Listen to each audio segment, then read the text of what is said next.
Honorable members, let us pray.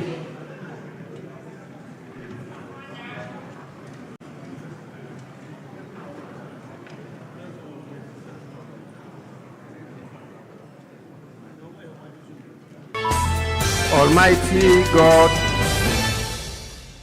we humbly beseech thee to look with favor upon this Parliament of the Republic of Ghana.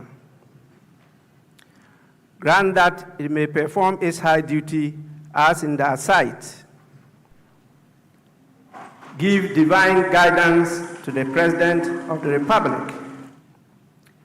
Endow members of Parliament and ministers of state with discernment and vision, integrity and courage, that through the labors of government, this land and people may be well and truly served, and their good purposes for the common human life be realized in our midst. O God, grant us a vision of our country, fair as it might be, a country of righteousness, where none shall wrong his neighbor, a country of plenty, where evil and poverty shall be done away with, a country of brotherhood, where all success shall be founded on service, and honor shall be given to the deserving, a country of peace, where government shall rest on the will of the people and the love for the common good. Bless the efforts of those who struggle to make this vision a living reality. Inspire and strengthen our people, that they may give time, thought, and sacrifice to speed the day of the coming beauty of Ghana and Africa. Amen.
Honorable members, please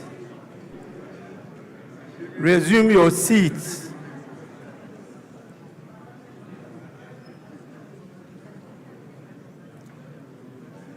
May I invite the Honorable Majority Leader and the Honorable Minority Leader to join me to receive His Excellency the President and the Vice President.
diplomatic corps also here with us, and we form a critical part of our stakeholder engagement for our legislative process. Year in, year out, we have members of the diplomatic corps spending time with us here in Parliament for such special occasions like the State of the Nation address, and for when Mr. Speaker would invite them. They form a very formidable part of our engagement activities. And as part of parliamentary diplomacy, the Parliament of Ghana now pays a lot of attention to friendship associations. The friendship associations are associations formed by the authority of the Right Honourable Speaker, and what they do is to foster person-to-person relationships with members of Parliament from other parliaments across the world. And so far, that is doing very well here in Ghana. And Mr. Speaker has indicated that this year he's going to pay attention to the growth of that particular activity. And so all our international exchanges are likely to be based on that. We are looking at the majority side of the House, members mostly in white, and a few of them in our traditional fugu, waiting expectantly for the Right Honourable Speaker to usher in the President of the Republic to deliver his address on the state of the nation. And while we wait, shall I interest you in a bit of history? Although Ghana, we gained independence in 1957 and became a republic in 1960, we did not have a constitutionally structured State of the Nation address as we see it today. What used to happen was that we had presidential addresses that were delivered but were not formally institutionalized under like a democratic parliamentary framework as we are seeing today. You know, one of the interesting things about our parliament is that anytime we've had a military intervention in Ghana since 1957, the arm of government that has suffered is the institution of parliament. And so while you have a nation that is 69 going on 70, you have a parliament that is just a little over 30 years old. From 1966 to 1992, we had a very interesting history, which I think is worthy of mention. And you look at periods like the NRC, SMC, AFRC, and PNDC, you find that formal annual State of the Nation addresses to Parliament, they did not occur because the Parliament itself was dissolved and not much was done during that period. But thank God for 1992 Constitution, which ushered in the Fourth Republic. Oh, that is the Chief of Staff, Julius Debra, who just was in our short. So as I was saying, the Fourth Republican Parliament was inaugurated on the 7th of January 1993. And we are proud to say that from there till now, we've had uninterrupted parliamentary democracy. So the modern SONA tradition began in 1993, like I said, with President Jerry John Rawlings, the first president of the Fourth Republic. And this followed the return to constitutional rule in 1992. Since that time, every president under the Fourth Republic has had the opportunity to speak to Parliament on the state of our beautiful nation. So Jerry Rawlings did his from 1993 to 2001, and then you had John Ejekum Kufuor taking over the mantle from 2001 to 2009, serving 2 terms. Then you have Professor John Evans Atamils from 2009 to 2012, he served 1 term. Then our very own President John Dramani Mahama from 2012 to 2017. And the case of Mahama is very to us.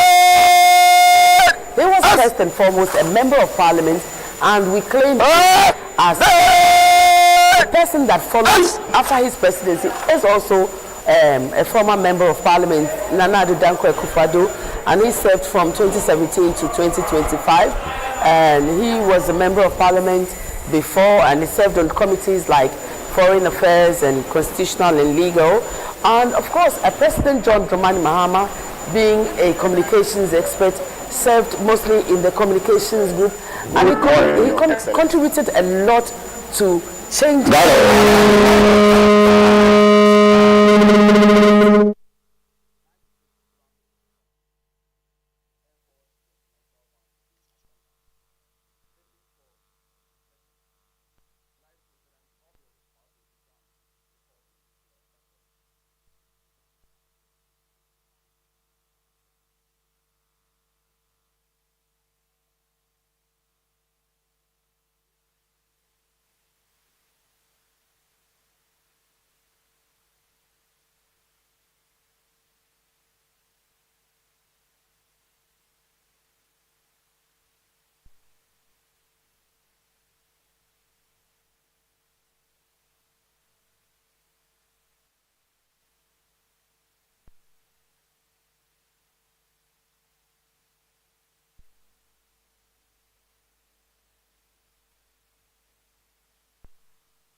Humanity, in our view, in dealing with issues that would otherwise make a nation, go on its knees and cry. When we lost our gallant mate in the fight against Galamsey, we saw a human side to the president, and I remember there he is. Oh, the president is in his fugu, and he looks amazing. The Primus Inter Pares in Ghana, the Commander-in-Chief of the Ghana Armed Forces, our very own President of the Republic of Ghana, His Excellency John Dramani Mahama, inspecting the guard of honor that has been put up for him. Of course, His Excellency is to be received by our own Speaker of the 8th and now 9th Parliament, Right Honorable Alban Sumana Kingsford Bagbin. And you're seeing a shot of the Parliament precinct as we have it now. This is a very solemn occasion, and a lot of preparations go into it. The whole of last week and this week, these men and women have been working around the clock, trying to curate a perfect program for today. And what we're seeing is an actualization of the work that has been put in by the men and women in uniform, as well as the committee that was set up by Parliament to ensure that this program comes to life. The President inspecting the Guard of Honor. The national anthem will be played shortly, and then he will head to the lobby where he will be received by the Speaker of the 9th Parliament, Alban Sumana Kingsford Bagbin. This is always a very exciting time for those of us who get to work here in Parliament. It's a time where your sense of Ghanaianness becomes more pronounced, and you enjoy every bit of your duty as somebody who is serving a country like ours and who is doing amazing duties Your Excellency, for a beautiful country Inspection like over. Ghana. May I have your permission to carry on, Your Excellency? The State of the Nation Address, we refer to it as SONA. It's an address, it's a message on the state of our nation. Usually topics or areas that are likely to be spoken about include the economic performance of the executive, infrastructure, governance and anti-corruption efforts. We are also likely to hear the President talk about security and foreign policy, social sectors, issues like health, education, employment will also, I'm sure, feature in today's program. And once the President has delivered his State of the Nation address, and we've thanked him dutifully and sent him on his merry way, members of Parliament now interrogate the issue he brought to the fore. Depending on the interest of the particular member of the constituency, you are likely to have discussion specific subject matter areas. And so we are going to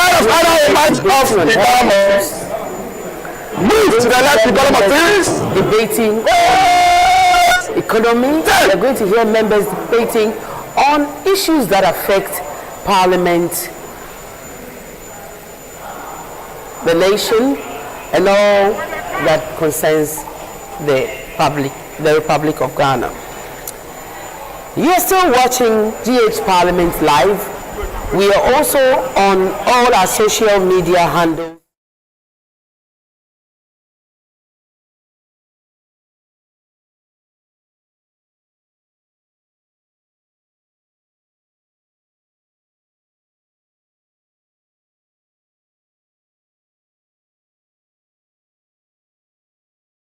Led by the Clerk to Parliament, Ebenezer Ahuma Jitro. The Right Honourable Speaker is also there. The Majority Leader, the Honourable Mahama Yariga is also in Mr. Speaker's entourage. The minority leader, Osahin Afenimakin, is also a member of Speaker's delegation to receive the Right Honorable Speaker. But the President of the Republic of Ghana, I think I've spent too much time in the legislature, will also have representatives from the Women Caucus receiving the President at the Speaker's lobby. Formal photographs are usually taken. That's the part that we don't usually show you. Formal photographs will be taken, and then the President will then come to the chamber to deliver his address. I like this bubu with the fugu thing on it. It's very nice. Now you are seeing the minority side of the house. Members are, doing what members of parliament all over the world do. One of the tools of parliamentary practice and procedures is called heckling or filibustering, generally disagreeing or agreeing vociferously. And they form part of the work of parliament. And a parliament that is quiet is a parliament that is not thriving. And so usually you find that thriving democracies will have parliaments that are very, very vociferous.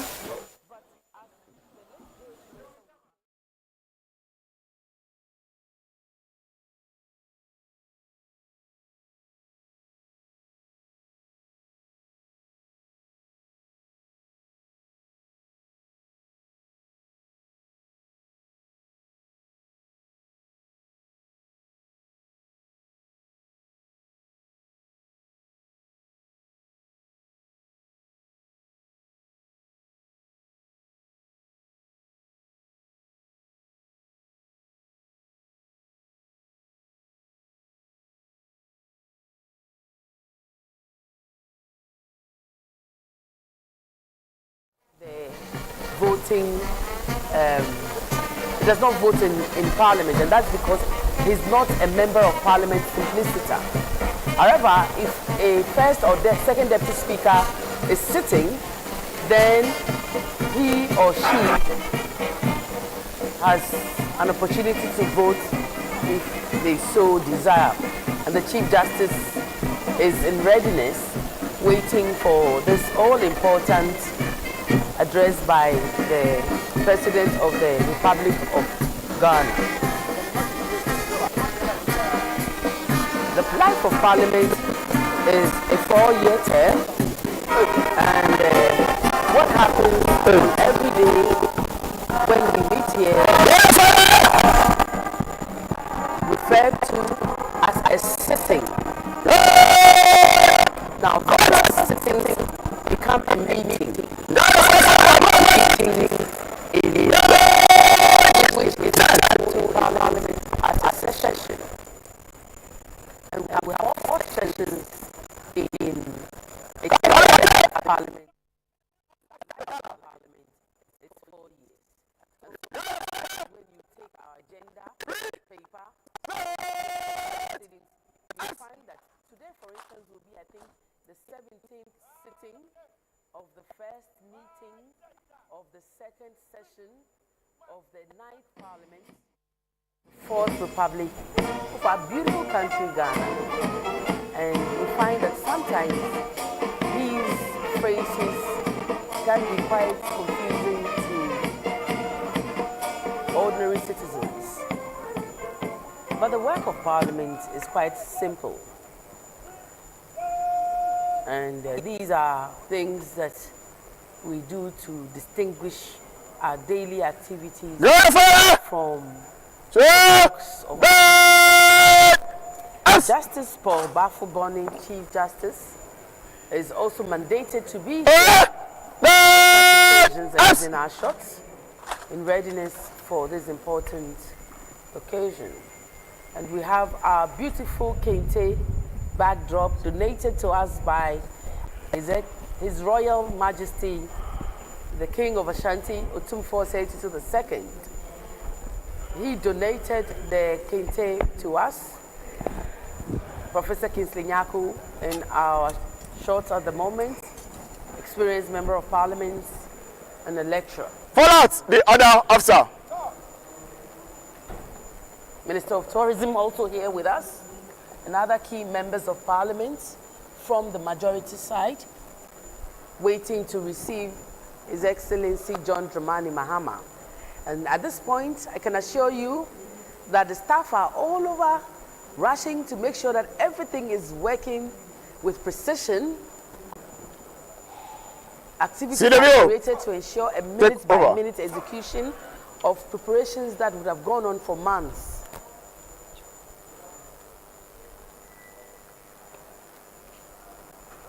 On such occasions, we also have former presidents attending upon the House. We have former members of parliament, former speakers, party functionaries, all participating in such occasions. And today I've noticed that President John Dramani Mahama is here in the House with us. We also have a former Speaker of the House, Right Honorable Ebenezer Bejina Sechi-Hughes, also here with us. Political functionaries are also here with Hassan Ayariga, flag bearer of the APC, also here with us. And they are all here to do one thing, to witness the President deliver a State of the Nation address to the people of Ghana through their elected representatives in the legislative arm of government, the Parliament of Ghana. And this is the 9th Parliament of the 4th Republic. The life of a Parliament is 4 years, and in the 4 years we have 4 sessions made up of 3 meetings per session. Oh, the beautiful Lodina Mahama sharing a private conversation with the Chief of Staff and other dignitaries there with her. The First Lady traditionally accompanies the President of the land to the State of the Nation address and other special occasions when there is the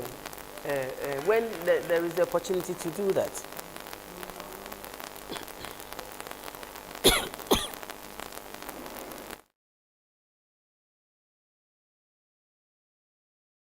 Lodina Mahama is no stranger to Parliament.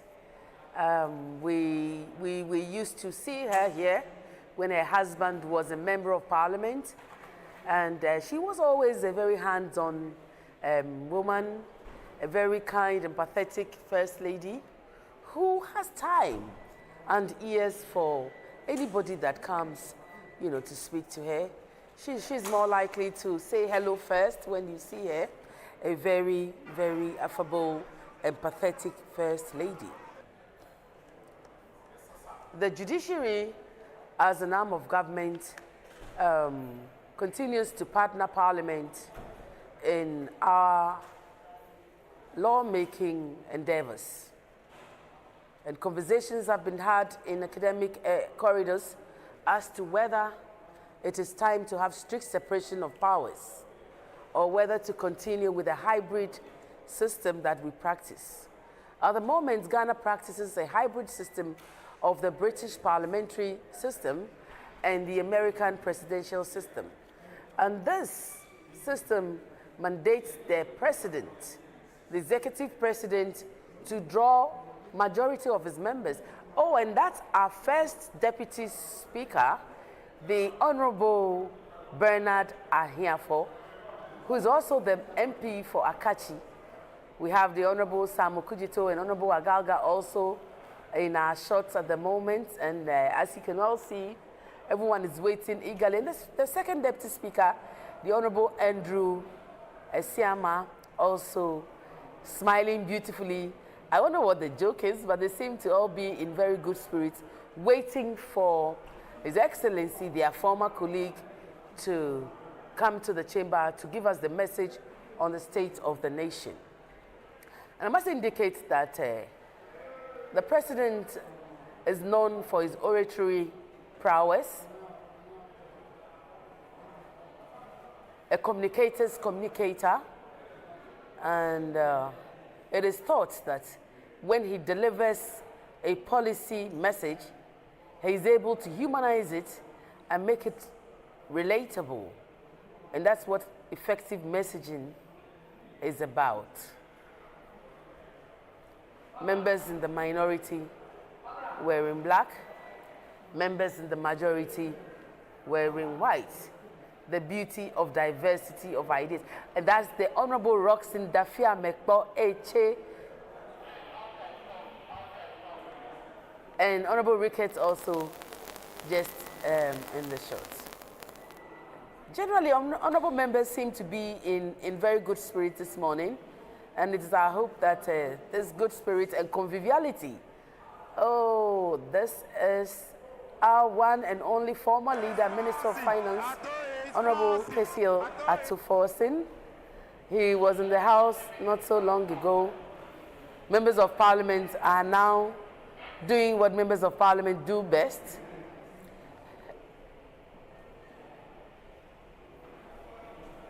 Agreeing to disagree in very friendly terms.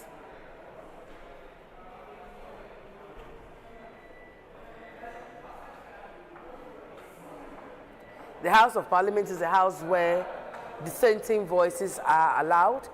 The Honorable Samson Ahi in our shorts, another really experienced member of Parliament with many, many, many years of experience.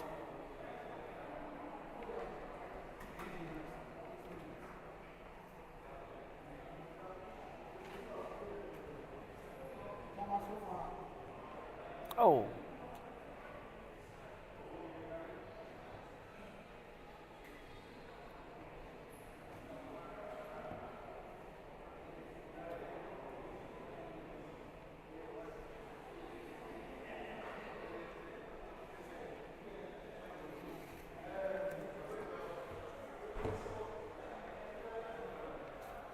So the tradition in Parliament is that when the Right Honourable Speaker receives the President, he will conduct him to his lobby where they will confer and hopefully take a few memorable photos before they come to the chamber to conduct business. The President is no stranger to the House, Honourable Collins Dauda. He has been here forever, just like some of us. He's an old member of Parliament, and he has an Honourable Patricia Epiege, also an old member of Parliament, deputy minority leader, breaking the glass ceilings for other females to follow. A very hard-working deputy leader, compliments her leader beautifully.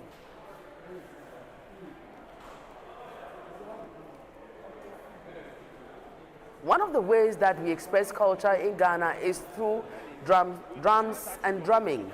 And so when the President gets to come and speak to us, we bring out our Ghanaian President John Ejekum Kufuor in our shots at the moment. The President, referred to generally as the gentle giant, he usually would come to our events anytime we invite him. He has contributed to the Fourth Republican democracy, and like all the presidents that's gone before him, Ghana is lucky to have had presidents like him.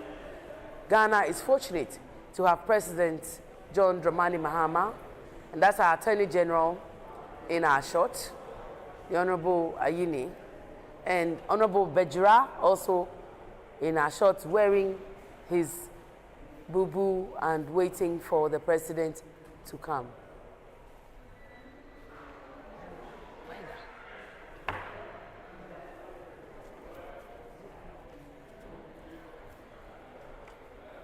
One of the things that members of Parliament would do if they want to distract their opposing side or opposite side is to usually break into songs and, you know, generally disrupt people's train of thought. And it's acceptable procedure in parliamentary practices and procedures.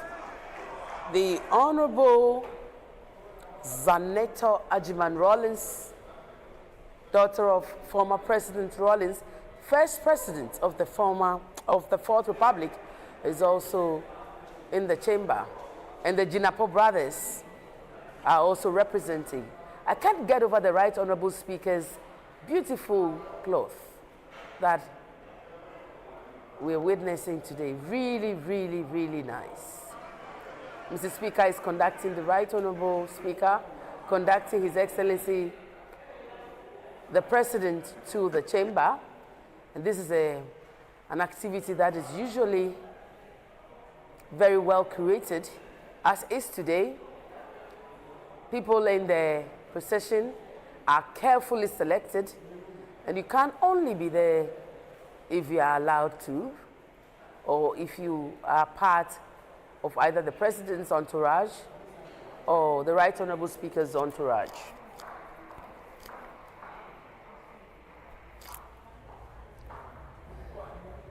Oh, this is sombering. A sombering thought just occurred to me. On an occasion like this, we would have had the late former president, and like I said, the talking drums. We speak to our elders through appellations and drums. And so the Phantom From is doing the talking as we welcome His Excellency John Dramani Mahama to his very own house, the Parliament of Ghana. Parliament is an embodiment of democracy. It is thought that a country that does not have institutionalized parliaments are not regarded as democratic, and that's the leaders of the two caucuses with the Right Honorable Speaker, and of course, our very own mother, Professor Nana Jane Opoku-Agyeman, in her beautiful fugu, accompanying the president. I see the Chief Protocol Officer for His Excellency John Dramani Mahama ushering the president to his seat. Once the president enters, the state sword enters with him. The state sword is the symbol of national authority. And once the president is here, the national anthem will be played. And then we will get down to business. He will be welcomed by his host, Alban Sumana Kingsford Bagbin, and then he will proceed to give us his message on how our state is faring.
Honorable members,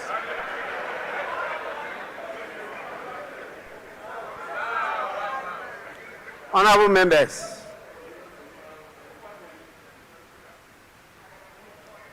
this is the Chamber of Parliament.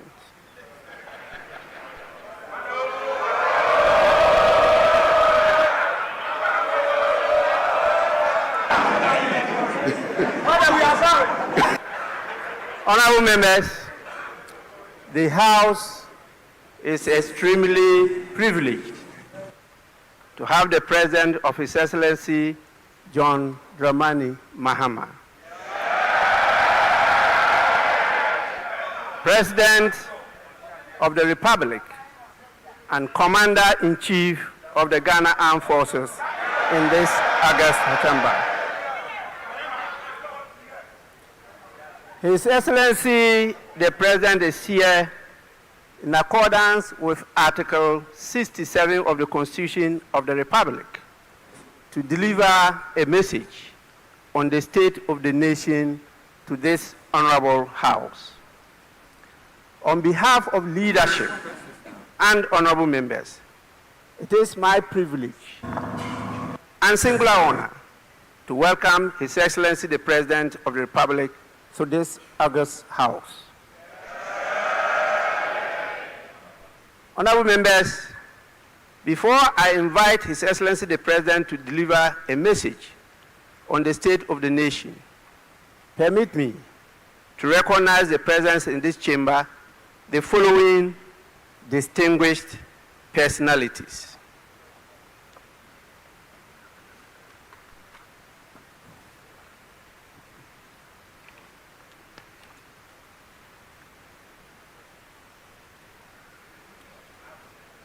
Honorable members, we are blessed with the presence of not only His Excellency the President of the Republic of Ghana, but also his spouse, the First Lady, Her Excellency Lordina Mahama.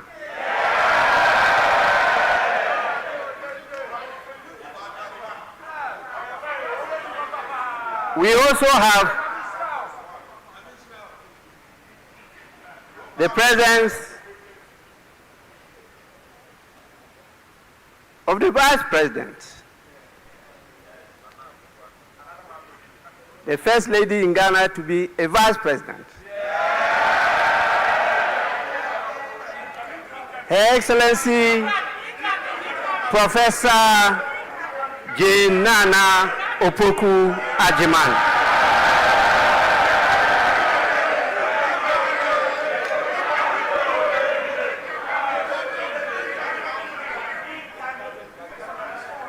We have His Lordship, the Chief Justice, Justice Paul Kwadwo Bafubone.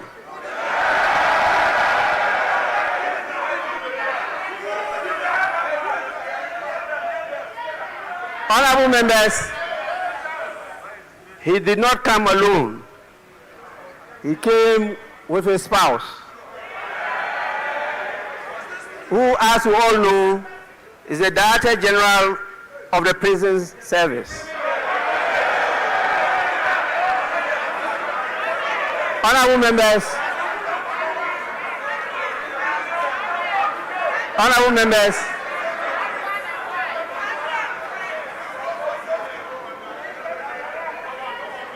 honorable members,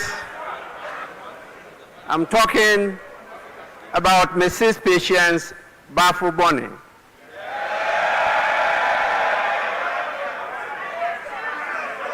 Surely we have the presence of your lordships, justices of the Superior Court with us here.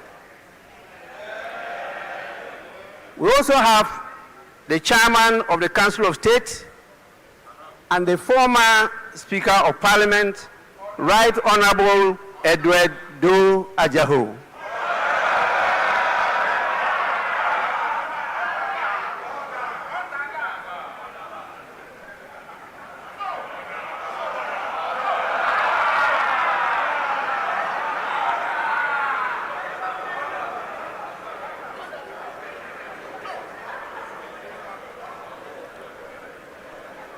We have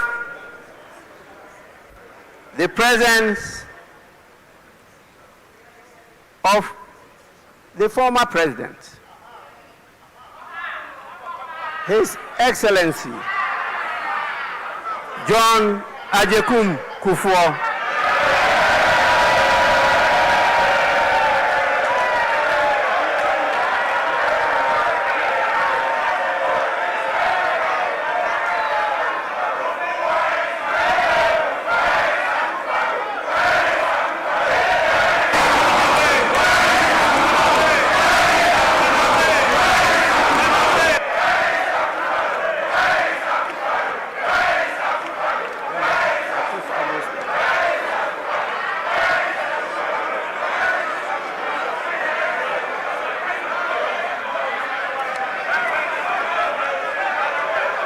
Honorable members,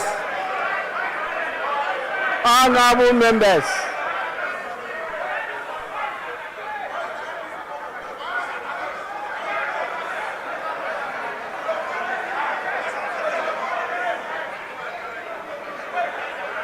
honorable members, I have a formal communication from His Excellency, the former President Nana Addo Dankwa Akufo-Addo.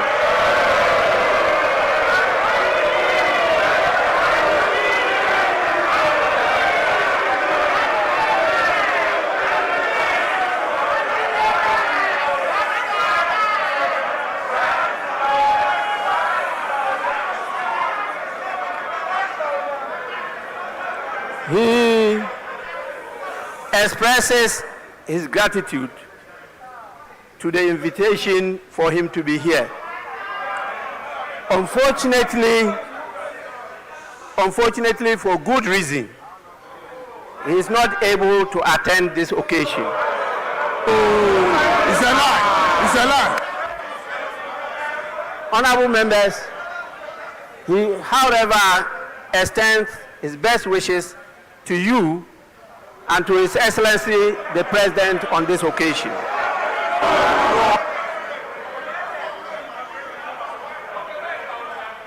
Honorable members,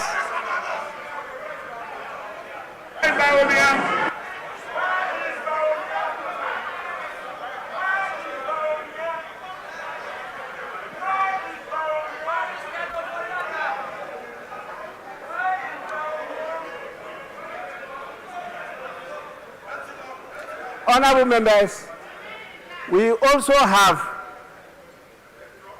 the presence of the former Speaker of Parliament, Right Honorable Sechi Hughes.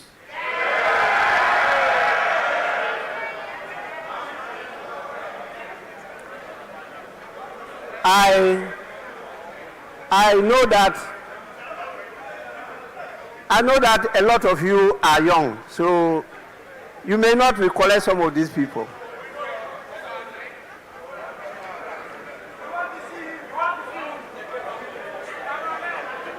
Honorable members, we also have a number of the members of the Council of State who are here today.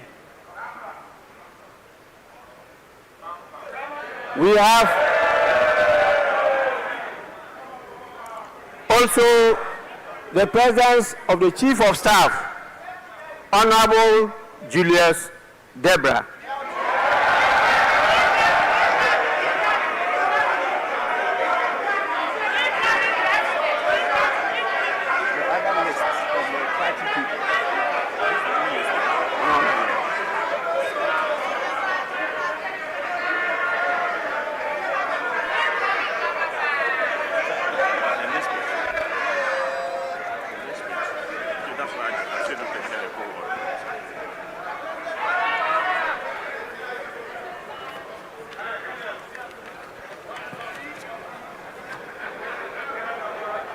Honorable members,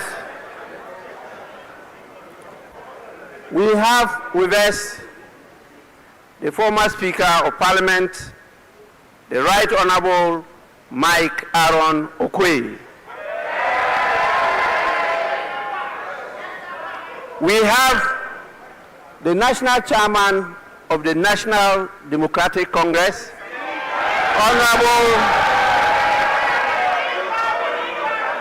Honorable Johnson Asedu Nketia,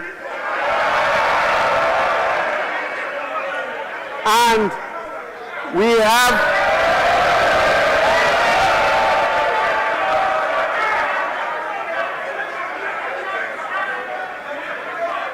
have the acting National Chairman of the New Patriotic Party, Mr. Dankwa Smith Bute. Honorable members, We have the General Secretary of the National Democratic Congress, Mr. Fifi Fievi Kweti. And we have the General Secretary of the New Patriotic Party, Mr. Justin Frimpong Kodua. For sure, we have, as usual,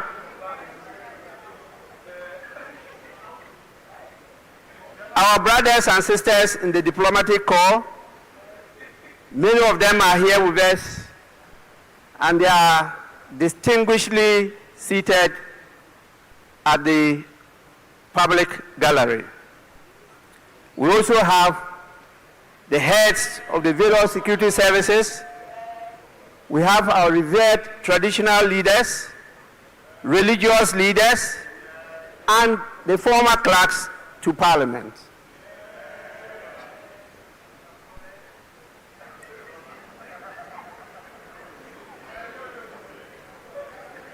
Honorable members, on your behalf,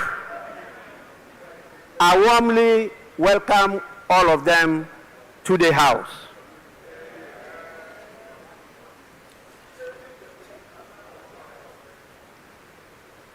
Now, I have the greatest pleasure in inviting His Excellency the President to deliver his message. Your Excellency, you may do so now.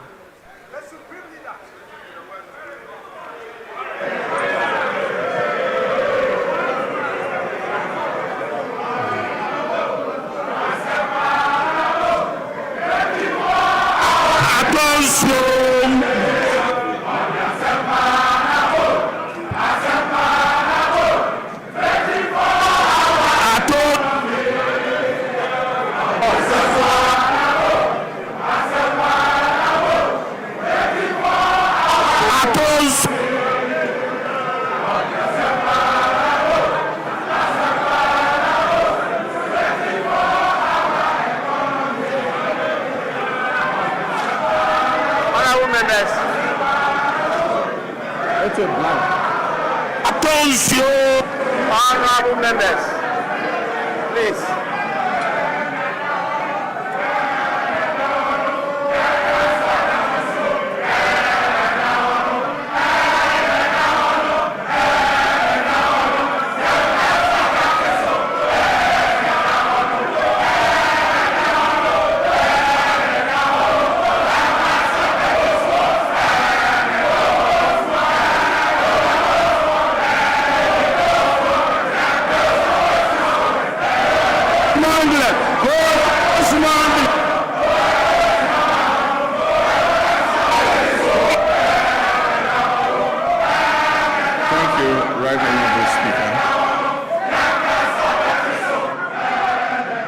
Thank you, Right Honorable Speaker.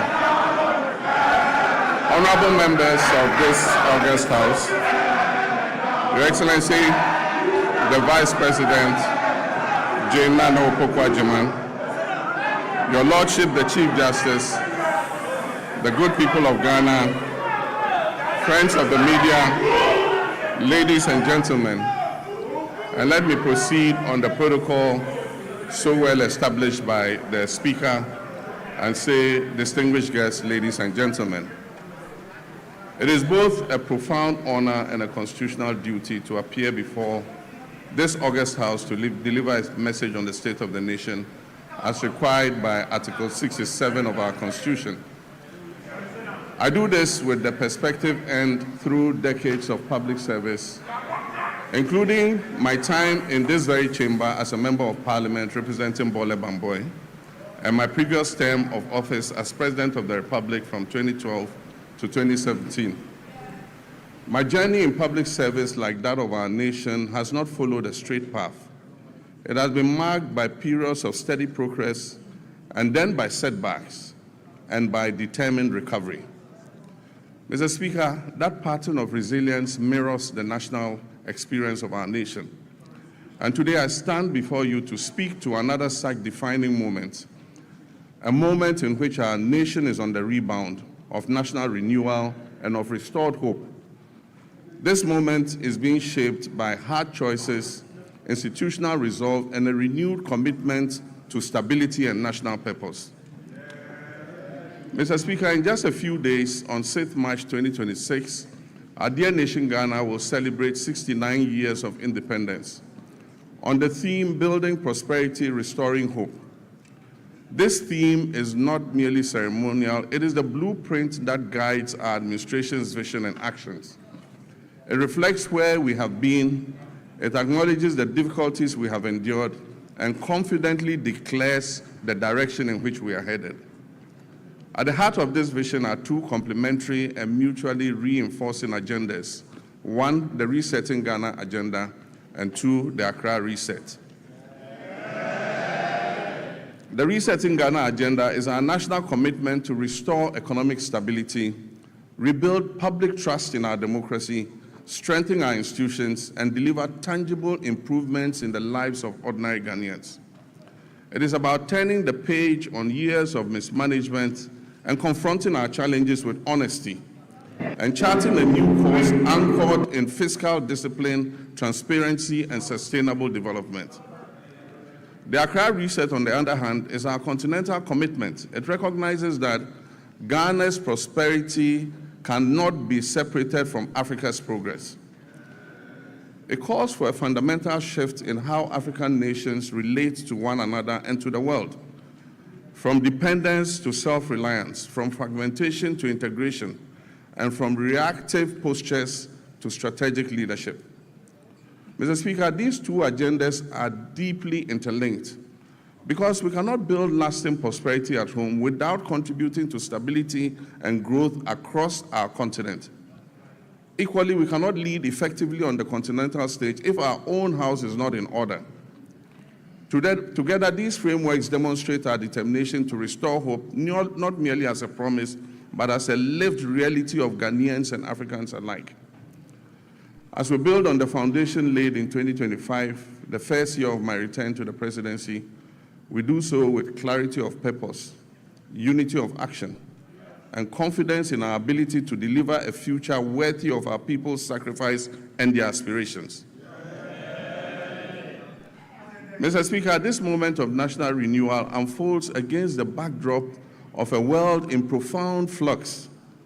The global order we once knew is being rapidly reshaped, and the so-called rule-based international system endures only as long as it protects the advantages of those who designed it. Once emerging nations like ours begin to operate within those same rules to rebalance power, the very architects of that order prove willing to relax their commitments. Ghana, like many nations, has learned this hard truth. We cannot respond to this new reality with fragmentation, hesitation, or continued dependence. History has long taught us that resilience and prosperity will not be handed to us. They must be built deliberately through cooperation, self-belief, and strategic alignment. This era ahead demands that Africa must move from a posture of dependence to one of collective self-reliance. Mr. Speaker, it is in this spirit that Ghana has sought to play a convening and catalytic role on the continent. In the middle of last year, our capital, Accra, hosted African heads of state, policymakers, and development partners for a landmark health sovereignty summit. Together, we charted a new roadmap for healthcare financing and collaboration among African nations. And that message was clear. Africa must take ownership of its health security, pool its resources, deepen collaboration, and design financing solutions that reflect our realities rather than external prescriptions. Strong economies require healthy populations, and health sovereignty is inseparable from economic sovereignty. The same logic applies to trade, industry, and economic growth. Africa's future lies in dismantling our artificial borders, removing bottlenecks that stifle commerce, and fully activating a common market that allows our goods, services, and capital and ideas to move freely across the continent. No single African country, no matter how well endowed, can thrive alone in this new global environment. Rather, when we work together, our combined markets, our youthful populations, our natural resources, and our creativity will constitute one of the greatest economic opportunities of this century. Africa must summon the courage to shape its own destiny, building genuine sovereignty across Africa. The Global South requires a deliberate and disciplined plan, one that begins with unlocking the immense human and creative potential of our young people, strengthening regional value chains to add value to what we produce, mobilizing domestic capital to finance our own development, and speaking with a single, coordinated, and confident voice in global affairs. Mr. Speaker, this is how Africa can move from promise to power, from participation to leadership, and from dependence to self-reliance. The path forward is clear. Africa must rise with confidence, unity, and purpose. And Ghana stands ready not only to rebuild at home, but also to work hand in hand with our African brothers and sisters to shape a future that is defined by shared strength, dignity, and prosperity. Mr. Speaker, we have resolved here in Ghana to operate with our eyes open, to protect our sovereignty, and to design policies that place our people first. We'll continue to engage with the world, but on terms that reflect our interests. We will uphold global norms, but we will not outsource our judgment.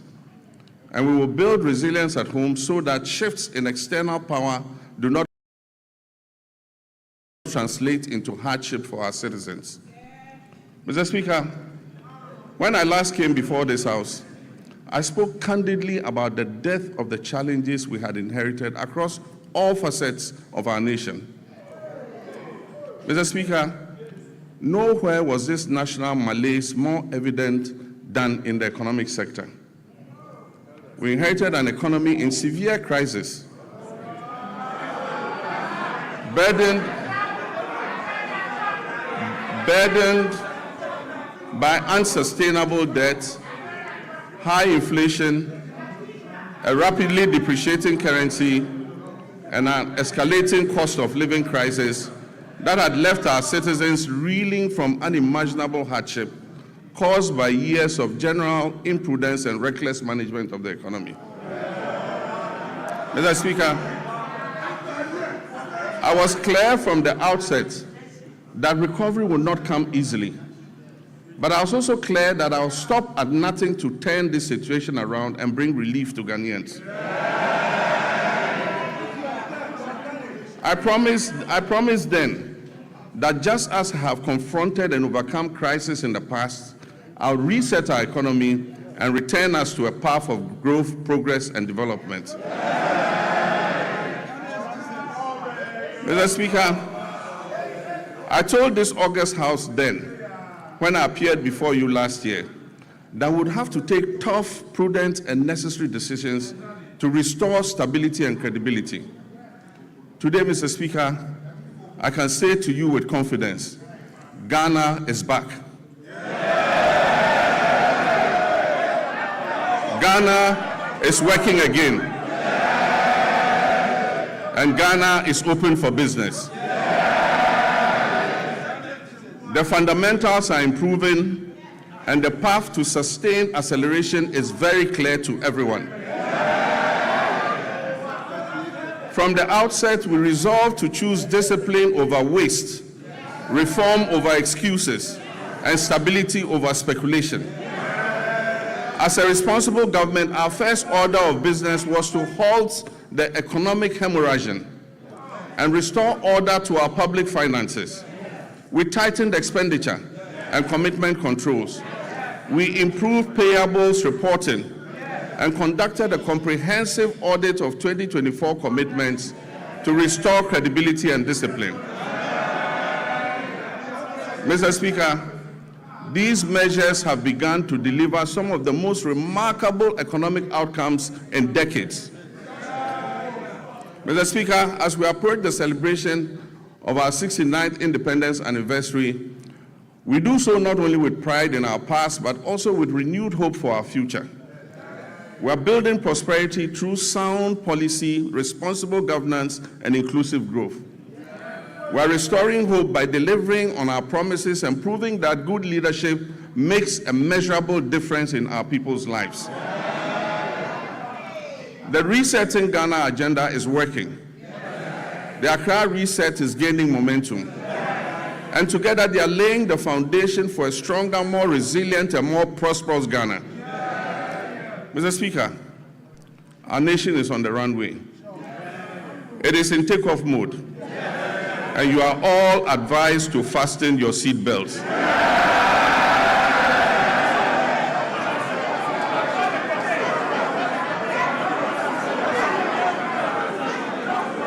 Mr. Speaker, the journey continues, and the direction is set, and the hope is real. Our theme today of building prosperity, restoring hope is not merely aspirational. It reflects the tangible transformation we have delivered for the Ghanaian people. Mr. Speaker, our economy has grown significantly. In 2025, Ghana's GDP is expected to reach $113 billion, an increase from $83 billion at the end of 2024. This has placed Ghana among the top 10 largest economies in Africa.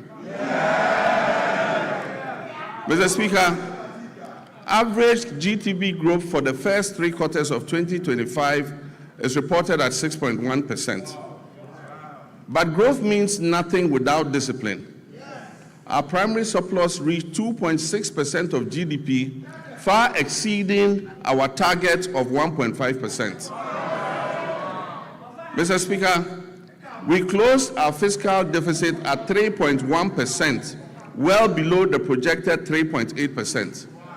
Mr. Speaker, this is not prudent governance. It is promise-keeping, and it has benefited households and businesses because we have borrowed less and spent more responsibly. Interest rates have fallen, confidence has returned, private businesses are breathing again. Mr. Speaker, the 19th of December 2022 will go down as one of the darkest days in Ghana's economic history. On that day, Ghana declared its inability to honor its debt obligations. We declared a debt default and placed a moratorium on both domestic and foreign debt repayments. Following this, we entered a protracted and complex debt restructuring process. Ghana's debt became a shackle on our economic progress, dragging our nation down into hardship and despair. Looking at Ghana's restructured debt profile, it is clear that those who negotiated on our behalf were only intent on kicking the can down the road. With the largest debt repayments scheduled, interestingly, between 2025 and 2028. Mr. Speaker, we confronted this crisis with action, not rhetoric. We established sinking funds, we restructured obligations, and we pursued bilateral agreements. Mr. Speaker, the result, public debt fell by 82.1 billion Ghana cedis and took our debt to GDP from 61.8% to 45.3%. Mr. Speaker, this is one of the sharpest reductions of debt in Ghana's history. Mr. Speaker, just this year, after the New Year celebration on January 2nd, when people were still recovering from hangovers, we settled a US 709 million euro bond ahead of schedule. We settled a US dollar 709 million euro bond ahead of schedule, completing the US 1.4 billion in debt service that was meant for 2025. Mr. Speaker, and the world noticed, Fitch, Moody's, and Standard & Poor's all upgraded Ghana's credit ratings, the first triple upgrade in many years. Mr. Speaker, Ghana's credibility is restored. Ghana is rising. The heaviest burden we inherited was the very high inflation rate, which was silently eroding every household's purchasing power. It peaked at 54.1% at the end of 2022, and it declined to 23.5% by the end of 2024. Mr. Speaker, we treated this with urgency. Through fiscal consolidation, currency stabilization, and disciplined monetary policy, inflation fell from 23.5% at the end of 2024 to 3.8%.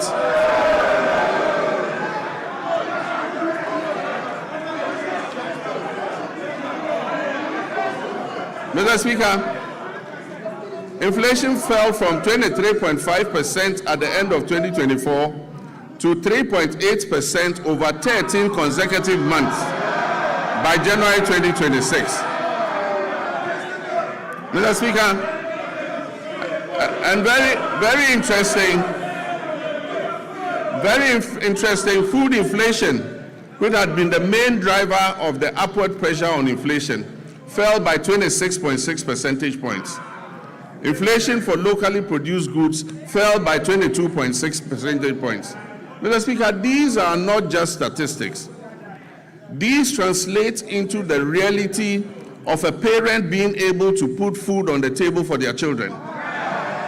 It translates into the reality of businesses thriving and creating opportunities for Ghana's young people. Mr. Speaker, petrol prices dropped from 15.2 Ghana cedis to 10.7 cedis per litre. And only recently, it dipped below the 10 cedi mark to 9.97. Diesel fell from 15.4 to 11.3. And this brought relief to our nation's 3.7 million car owners and the tens of millions of Ghanaians who depend on transport daily.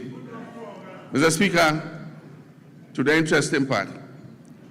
Exchange rate volatility has long been at the heart of hardship in Ghanaian households. We made currency stability a priority, and Mr. Speaker, we have delivered. Mr. Speaker, we did not arrest the dollar. We strengthened the cedi to put up a good fight against the other currencies.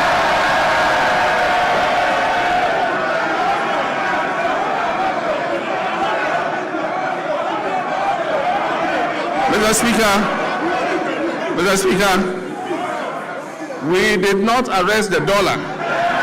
We strengthened the cedi to put up a good fight against the other currencies.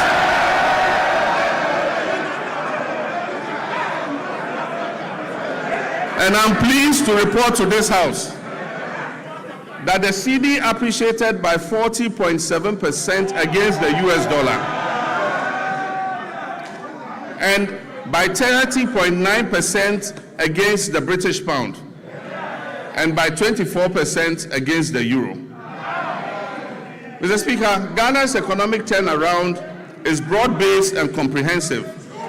All sectors of the Ghanaian economy have witnessed remarkable improvement in our first year in office. And most importantly, Ghana's economy has surpassed the 100 billion mark for the first time. And as I said, it is projected to place Ghana among the top 10 largest economies in Africa.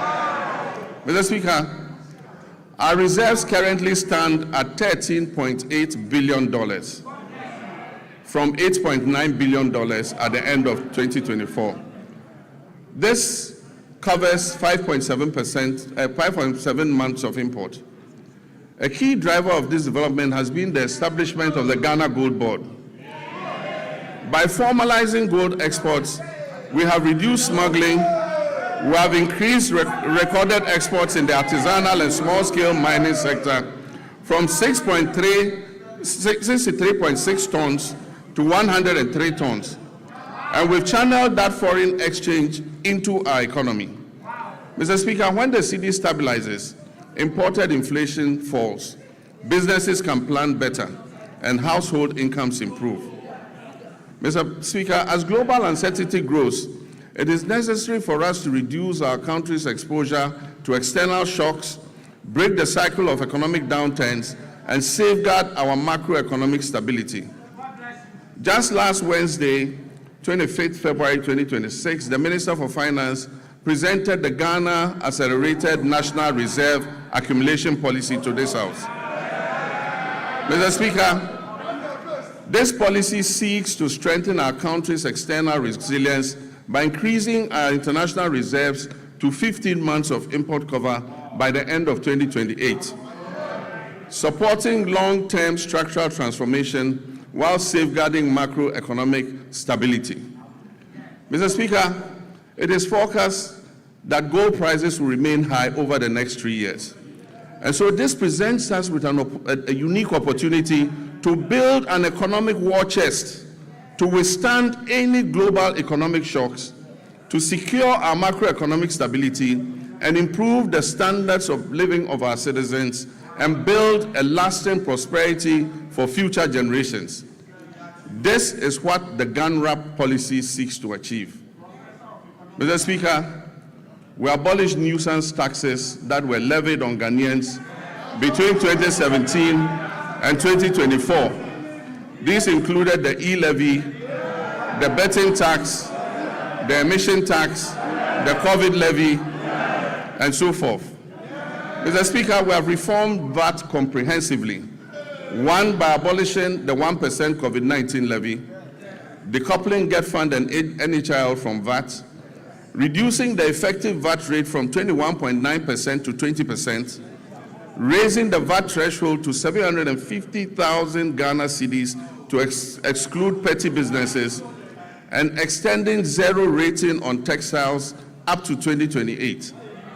Mr. Speaker, these fiscal reforms have effectively put 6 billion Ghana cedis back into the pockets of Ghanaians. Interest rates have fallen from above 30% to currently between 18 and 20%, freeing up credits for businesses and households. And according to the Ghana Statistical Services, over 1 million Ghanaians have found employment between Q1 and Q3 of 2025. Mr. Speaker, and 950,000 Ghanaians have escaped multidimensional poverty over the same period. Mr. Speaker, I'm pleased to report that our external position has strengthened significantly. By December 2025, our current account recorded a surplus of 9.1 billion, representing 8.1% of our GDP. This is a remarkable increase from 1.5 billion or 1.8% of GDP in 2024. These achievements have been driven by robust gold, cocoa, and non-traditional exports, and increased remittance inflows. This improvement demonstrates that our economy is gaining strength and resilience again on the global stage. We've moved decisively from planning to action on our flagship 24-hour economy and accelerated export development program. This was officially launched in 2025, and this transformative initiative is designed, 1, to unlock round-the-clock economic activity, 2, deepen our value chains across key sectors, 3, boost productivity and support export growth, and 4, create quality jobs in agriculture, manufacturing, logistics, and services. Mr. Speaker, I want to thank this August House. On 6 February 2026, this House passed the 24-Hour Economy Authority Bill.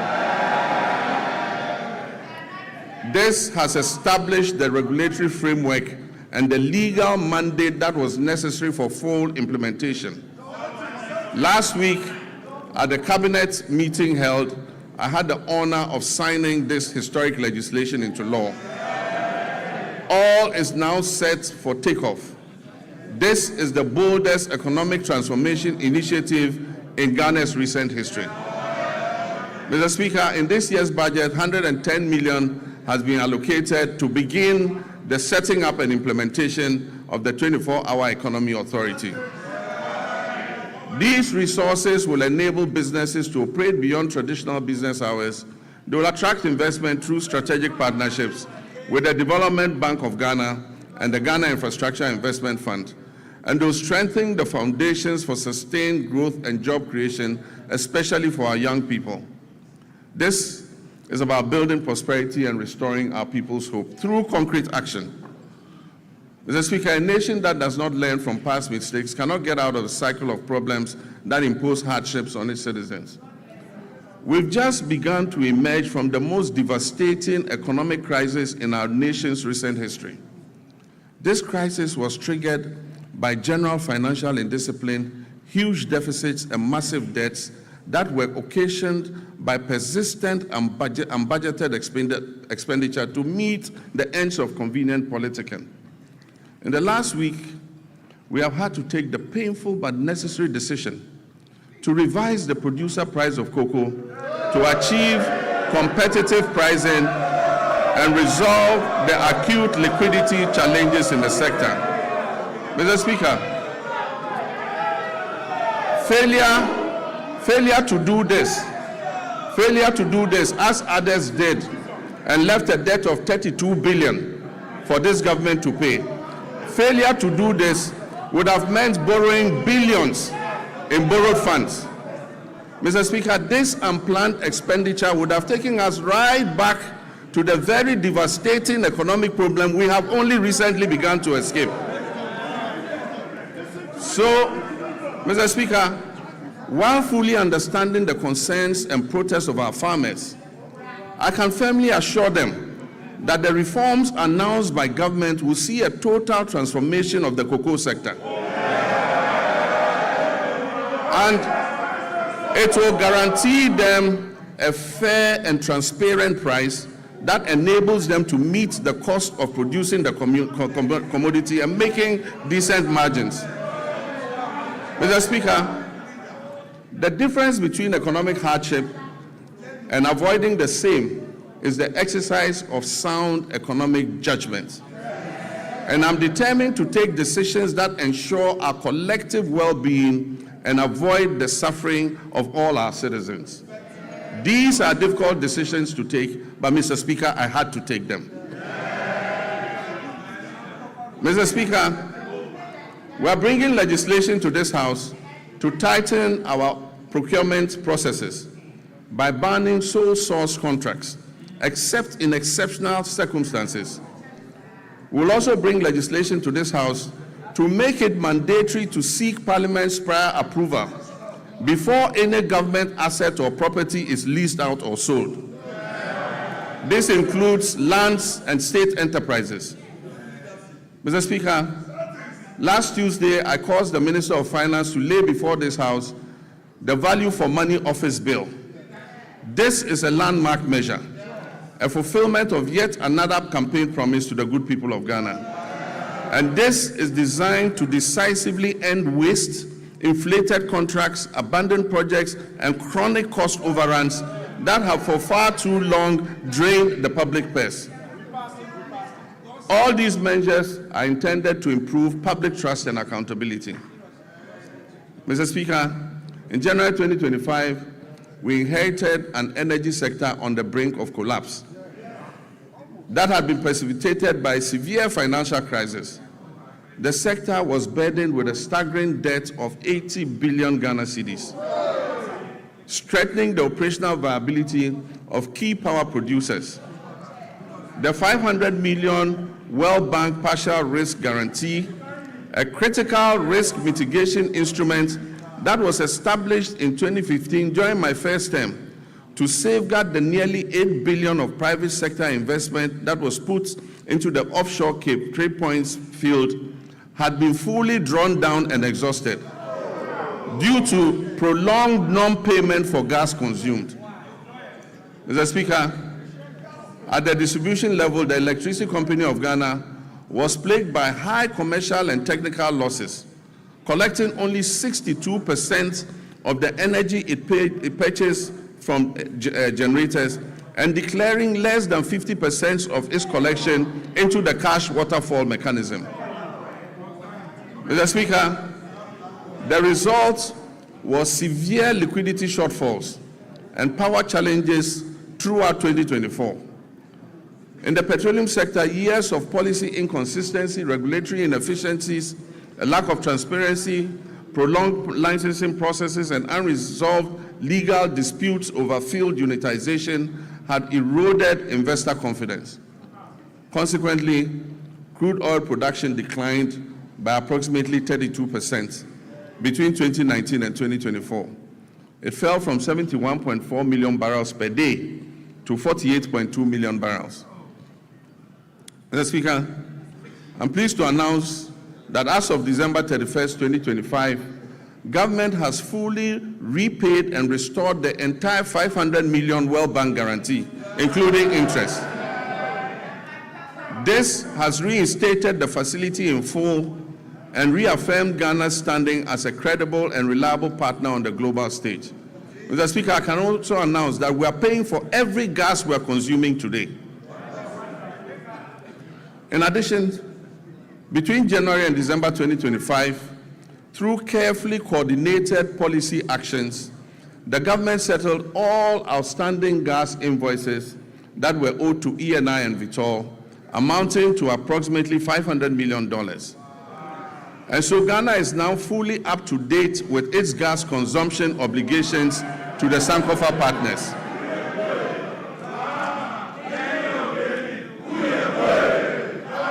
And I'm pleased to announce that the 2026 budget has made adequate provision to ensure timely payments for all liquid natural gas that we consume going forward. Mr. Speaker, to ensure equity and fairness, the government has also held constructive engagements with Tullow Oil and the Jubilee Field partners, and we've reached a comprehensive roadmap to guarantee full payment for all gas that is consumed. This approach supports reliable nationwide electricity generation and accelerates industrial growth. Engagement with upstream partners has resulted in increased gas production, guided by a clear national vision to rapidly scale up domestic gas supply and reduce reliance on expensive liquid fuels. Mr. Speaker, beyond clearing inherited arrears, a robust framework has also been established to strengthen and monitor implementation of the cash waterfall mechanism. Another major milestone was the operationalization of the ECG's single holding account, which is overseen jointly by the Ministry of Energy and Green Transitions and the PURC. This intervention has significantly reduced revenue leakages, and it has enhanced ECG's capacity to meet its payment obligations.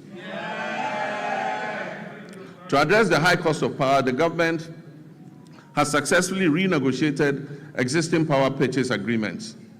Engagement with the 9 independent power producers have resulted in a 250 million immediate savings and 1.1 billion of legacy debt restructured for payments between the period 2026 and 2028.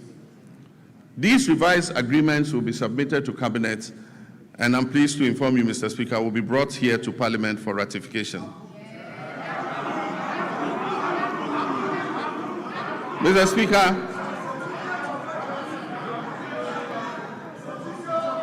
under the Rural Electrification Program, 200 out of the 400 targeted communities have been connected to the national grid, with a further 100 at various stages of completion. The national electricity access for Ghana today stands at 89.05. We are committed to ensuring that every Ghanaian has access to reliable, affordable electricity. It is worrying that the Electricity Company of Ghana continues to experience high power losses, with reports indicating that around 25% of generated power is lost. To address this phenomenon and anchor the gains we have made, adopting private sector participation, particularly in billing and collection, is the most effective way to significantly reduce these losses. Cabinet has approved the multiple lease method for concessions in the distribution utilities, and work is ongoing to implement this critical reform. Mr. Speaker, the Bui Power Authority has completed an additional 50 megawatts of solar power. In the distributed solar sector, 30 megawatts was achieved through rooftop installations, bringing our total installed capacity to 250 megawatts of solar, and this represents 5% of renewable energy in our entire generation mix. A few months ago, I broke ground for a 200 megawatt solar power project at the Dawa Industrial Zone, with the first 100 megawatts scheduled for completion in December 2026. The Ministry of Energy and Green Transitions is constructing 35 mini-grids to serve 47 islands and lakeside communities in the Oti, Savannah, and Bono East regions. The ministry will also supply 12,000 new smart net meters from the end of the first quarter of this year, 2026. And under the off-grid solar home system for public institutions, delivery of materials for the first phase of 350 systems has commenced. It means that public institutions are going to be fitted with solar to reduce their power consumption.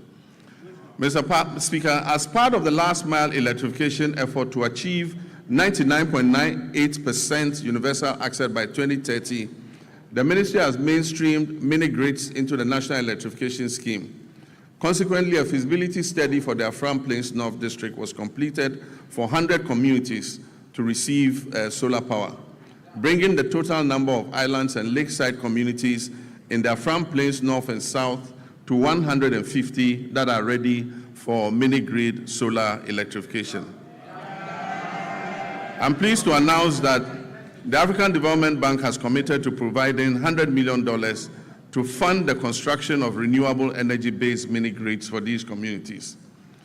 Mr. Speaker, we've signed a memorandum of understanding with the Jubilee and Tenfield partners to commit another $2 billion to additional investment in the Jubilee field. This will include drilling up to 20 new wells, the first wells being drilled in more than 9 years.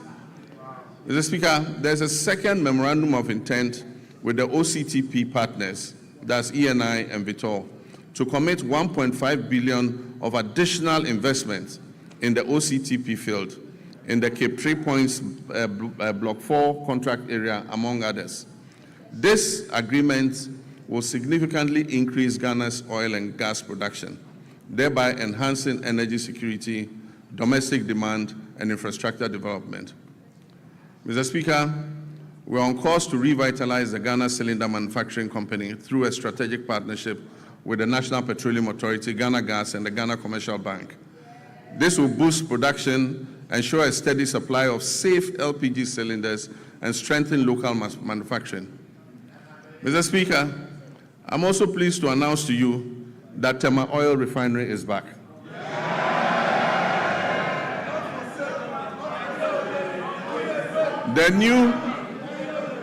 The new management of the refinery has successfully completed extensive turnaround maintenance.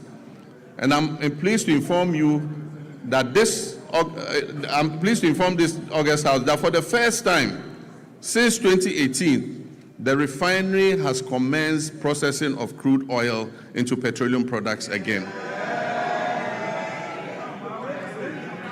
So, Mr. Speaker, let me assure our countrymen and women that the energy sector reforms continue unabated. I remain fully committed to turning around the sector, strengthening its foundations, and ensuring reliable, affordable, and sustainable energy security for our nation. Mr. Speaker, agriculture remains central to our national renewal. Since January 2025, this administration has embarked on a decisive reset of Ghana's agricultural sector under our Agriculture for Economic Transformation agenda, with the Feed Ghana program serving as the flagship vehicle for implementation. Our objective is clear: to restore food sovereignty, stabilize food prices, reduce import dependence, increase decent jobs, especially for youth, and reposition agric as a strategic growth sector under our 24-hour economy policy. Mr. Speaker, as of January 2025, food inflation stood at 28.3%, following an unprecedented peak of 61% in January 2023. This situation placed severe pressure on households and undermined national stability. Today, food inflation has declined significantly to 4.9%, and this has provided relief to Ghanaian families and businesses. Mr. Speaker, this year we have committed 300 million Ghana cedis to the National Food Buffer Stock Company to mop up excess produce, to stabilize prices, and build a strategic national food buffer against emergencies, marking the first time Ghana has deliberately built a food reserve for national resilience. Over 413 institutions, from basic schools through to tertiary institutions, have been registered and are actively participating in the Feed Ghana program. Institutional farming is currently being undertaken by the Ghana Armed Forces, the Ghana Prison Service, the National Service Authority, basic and second cycle schools, public universities, and faith-based organizations, including churches and mosques. A key pillar of the Feed Ghana program is the home gardening initiative. Across the country, families are being encouraged to grow vegetables at home and in their communities to reduce food expenditure, improve household nutrition, and enhance food availability. The Feed Ghana program is also firmly anchored on irrigation for wealth creation. Government is deliberately shifting our agriculture from rain-fed dependence to irrigation-based farming to support year-round production and also strengthen our climate resilience. And so over the past months, processes have begun for the following interventions: the construction of 2 new mega dams, the rehabilitation of 8 existing irrigation dams, and the construction of 250 solar-powered boreholes for farming communities and schools across the Northern Belt and Brong-Ahafo regions. In addition, major irrigation schemes, including the Via, Weta, Tanoso, Bong, Ashaman, and Aveime, are undergoing rehabilitation. While new inland valleys covering over 1,300 hectares are being developed to expand rice production. Under the Global Agriculture and Food Security Program, we've launched a 20 million agro-input distribution project to strengthen food and nutrition security across the Northern Savannah Ecological Zone. This project is being implemented in 12 districts across 6 regions with a target of 50,000 farming households, including 30,000 women and youth. It will support the production of key staples such as maize, rice, soya bean, cowpea, granules, while promoting year-round vegetable cultivation through solar-powered micro-irrigation schemes for farmers groups and selected schools. The project is also supporting backyard and commercial poultry production, as well as the distribution of fertilizer and certified seeds to participating districts. This will help strengthen the poultry value chain. We're working to fulfill the promise of establishing farmer service centers across the country to modernize agriculture. Procurement processes are underway for a total of 660 tractors, 400 combine harvesters, and other agricultural equipment and implements. The first 11 farmer service centers will begin construction this year and will provide affordable access to land preparation, harvesting, storage, input supply, extension services, and equipment leasing, especially for smallholder farmers. Mr. Speaker, in the next 2 weeks, I'm going to cut short for the first farmer service center in the Afram Plains. Mr. Speaker, agriculture extension remains the backbone of productivity, and to address the current gap between farmers and extension officers, 540 motorbikes have been procured to improve extension coverage. 150 of those bikes have already been distributed, and we're employing 400 Feed Ghana district coordinators nationwide, while 10,000 young Ghanaians are being enrolled under a 4-year national service agripreneurial program with annual absorption into permanent employment. So far, 3,000 youth have been posted by the National Service Authority under the Agripreneur program. This intervention is strengthening frontline service delivery and creating employment opportunities for young people. We're also placing farmer cooperatives at the center of our agricultural transformation plan. As of October 2025, 70,000 community commodity-focused farmers cooperatives had been established nationwide. And they are serving as platforms to access inputs, mechanization services, climate advisories, aggregation, and fair market negotiation. Government is actively linking farmers to agro-industrial investments to stabilize prices, create jobs, and accelerate Ghana's journey towards food security. A major highlight of this effort is the 154 million Ghana-Italy irrigated commercial farming project to establish a 10,000-hectare irrigation model farm to produce rice, maize, soya, and tomatoes. All produce from this project will be sold locally. This intervention is strategic and designed to fast-track progress towards food security, ensure a reliable supply of raw materials for agro-processing, and reduce Ghana's dependence on food imports. Mr. Speaker, other key initiatives under the Value Addition and Agro-Industrial Drive include rice processing facilities in the Upper East and Upper West regions, poultry feed production facilities in Ashanti, cashew and onion processing facilities in Bono East. In addition, a 40-ton per day soya processing plant is being established in northern Ghana to support soya bean farmers and reduce their feed costs. The shea industry is also being revived through secured export contracts and measures to protect raw material supplies. Mr. Speaker, to reduce Ghana's 300 to 400 million annual poultry import bill, Ghana has launched a comprehensive poultry farm-to-table project. These comprise 50 anchor or commercial farmers producing 4 million birds, 500 SMEs producing 3 million birds, and a small-scale Nkokon Kitinkiti backyard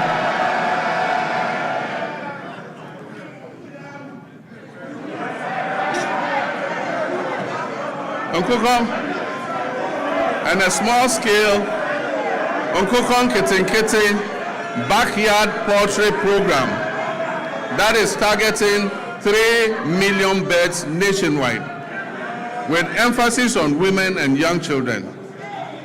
Mr. Speaker, the Nkokon Kitinkiti program is underway as I speak. And the target is to reach 60,000 households. Even before I launched the Nkokon Kitinkiti program, 720 birds had been distributed during the pilot phase to 13,000 farmers in 12 districts.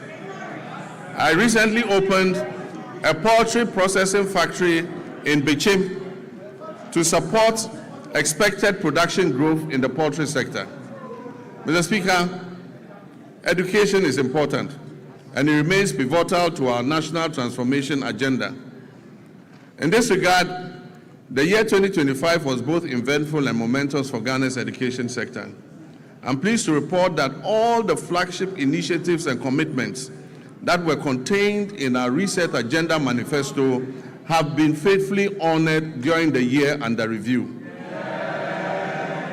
The No Fee Stress initiative was successfully launched in Koforidua, and as I speak has benefited over 152,000 young people, first-year students in public tertiary universities. The number of beneficiaries this year is projected to reach 220,000 first-year students. In collaboration with the Student Loan Trust Fund, I have good news for law students. Law students in Ghana will also be now able to access the student loan scheme to pursue their legal education. Mr. Speaker, the free tertiary education policy for persons with disability has also been launched and is now fully benefiting all eligible persons with disabilities enrolled in our tertiary institutions nationwide. Mr. Speaker, the 2025 academic year saw a stable, uninterrupted supply of quality food to all our schools under the free senior high school program. Mr. Speaker, to further deepen coordination, accountability, and effectiveness in the education sector, this Honorable House passed several important pieces of legislation. These include: 1, the Kwame Nkrumah University of Science and Technology Bill 2025, the Ghana Scholarships Authority Bill 2025, the Change of University Names Bill 2025, the University for Development Studies Bill 2025, and the Ghana Education Trust Fund Bill 2025. To enhance private sector participation in the tertiary education sector, new legislation will be introduced in this House to ease regulatory bottlenecks and remove the requirement to charter, making it optional. Mr. Speaker, basic education remains the critical entry point into our education system. It is at this level that children acquire foundational literacy, numeracy, critical thinking, and problem-solving skills, upon which all future learning depends. Government understands the importance of the basic sector and is therefore undertaking a major policy shift to rebalance our education investments in favor of basic education. As part of this shift, the standards-based curriculum for kindergarten to primary 6 is currently under review to incorporate robotics, coding, and the responsible integration of generative artificial intelligence. Additionally, as part of the ongoing curriculum review, artificial intelligence education will be introduced at an age appropriate and developmentally sensitive, with a strong emphasis on ethical use, digital responsibility, critical thinking, and human values. Mr. Speaker, in response to the persisting challenge of schools under trees, this government has programmed a bold and decisive intervention for the 2026 financial year. This includes the construction of 200 kindergarten blocks, 200 new primary school blocks, 200 new junior high schools nationwide. And I'm further pleased to inform this House adequate allocation has been done in the 2026 budget.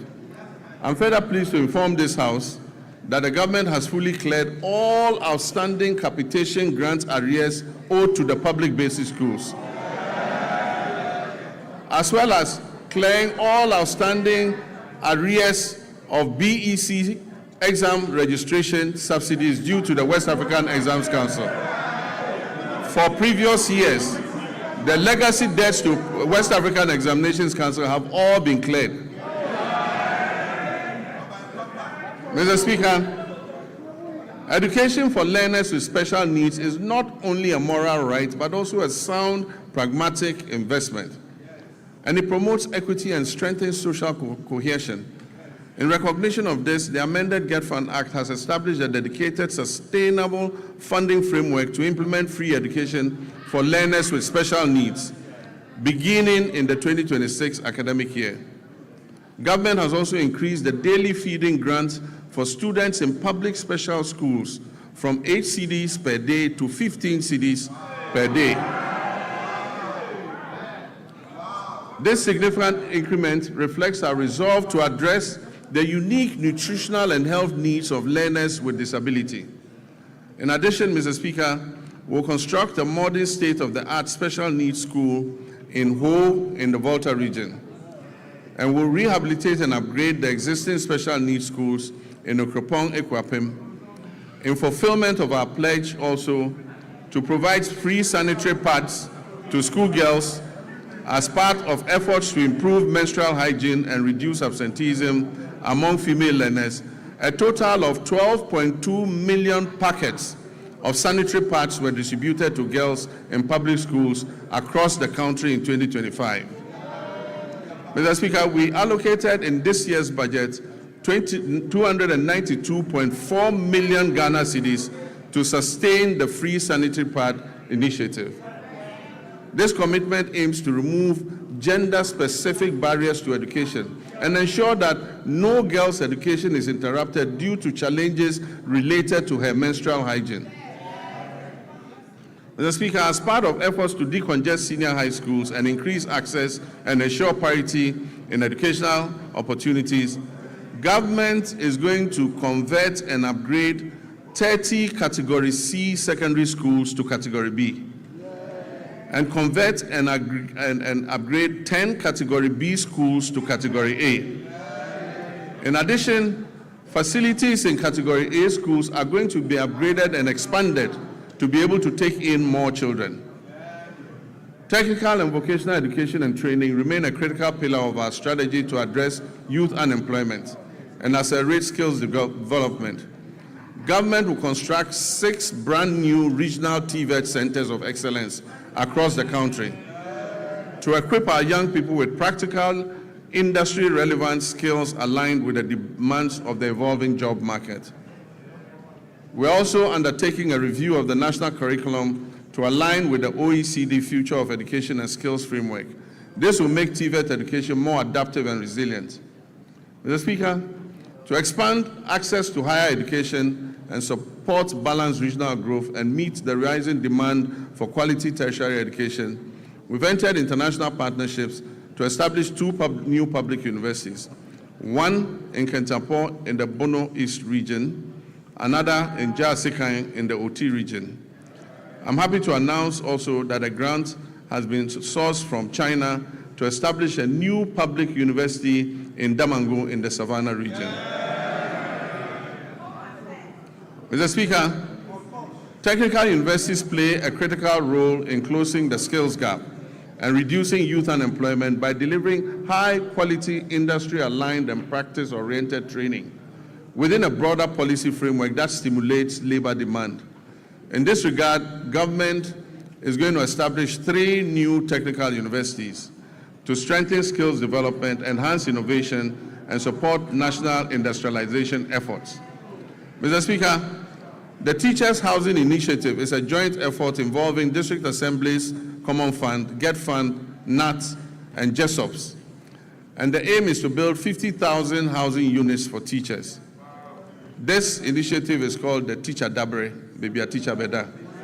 This partnership demonstrates our collective dedication to enhancing teachers' living conditions and boosting the retention of teachers, especially in rural and remote areas, and ensuring that teachers can live, work, and retire with dignity and security.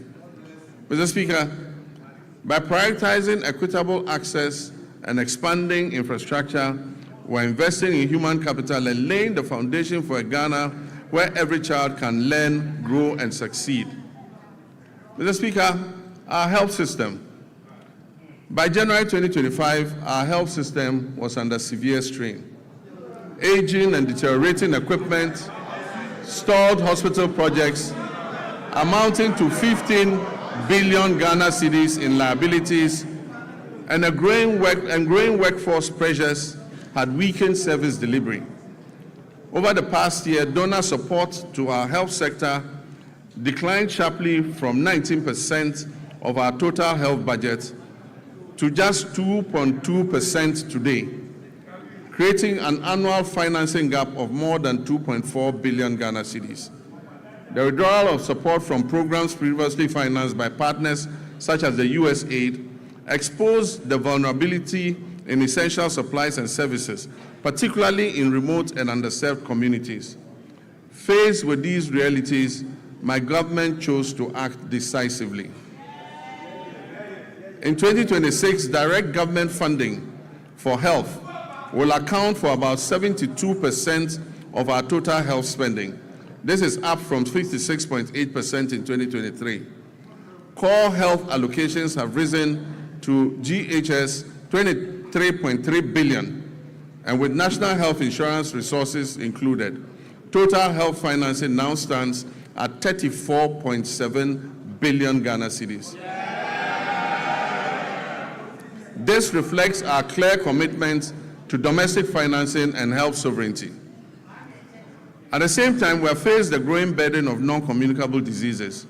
Today, non-communicable diseases account for over 40% of all deaths in Ghana and remain a major cause of household poverty.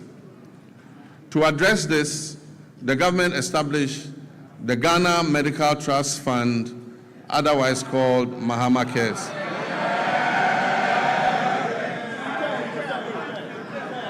Mr. Speaker, this is the first nationwide financing mechanism dedicated to chronic and non-communicable diseases. Mr. Speaker, the National Health Insurance Levy has been uncapped. Claims payments are now timely, with facilities no longer waiting more than 6 months as happened in the past for payment to be made. We're also finalizing measures to increase provider tariffs by over 100% to reflect the realistic cost of health treatment. As a result of the increased trust, NHIS enrollment has risen from 57% at the start of 2025 to 66% today. Mr. Speaker, Ghana's health workforce density has risen from 16.6% per 10,000 people in 2025 to nearly 42 per 10,000 today, while public sector health employment has doubled to approximately 200,000 workers. And yet, significant challenges remain. At the beginning of 2025, when we took over, 103,000 trained health workers were still awaiting placement, employment, or enrollment onto the payroll. Over the past year, 13,500 nurses and midwives, along with hundreds of doctors and pharmacists, have been absorbed into the public payroll. Nursing trainee allowances have been regularized and restored.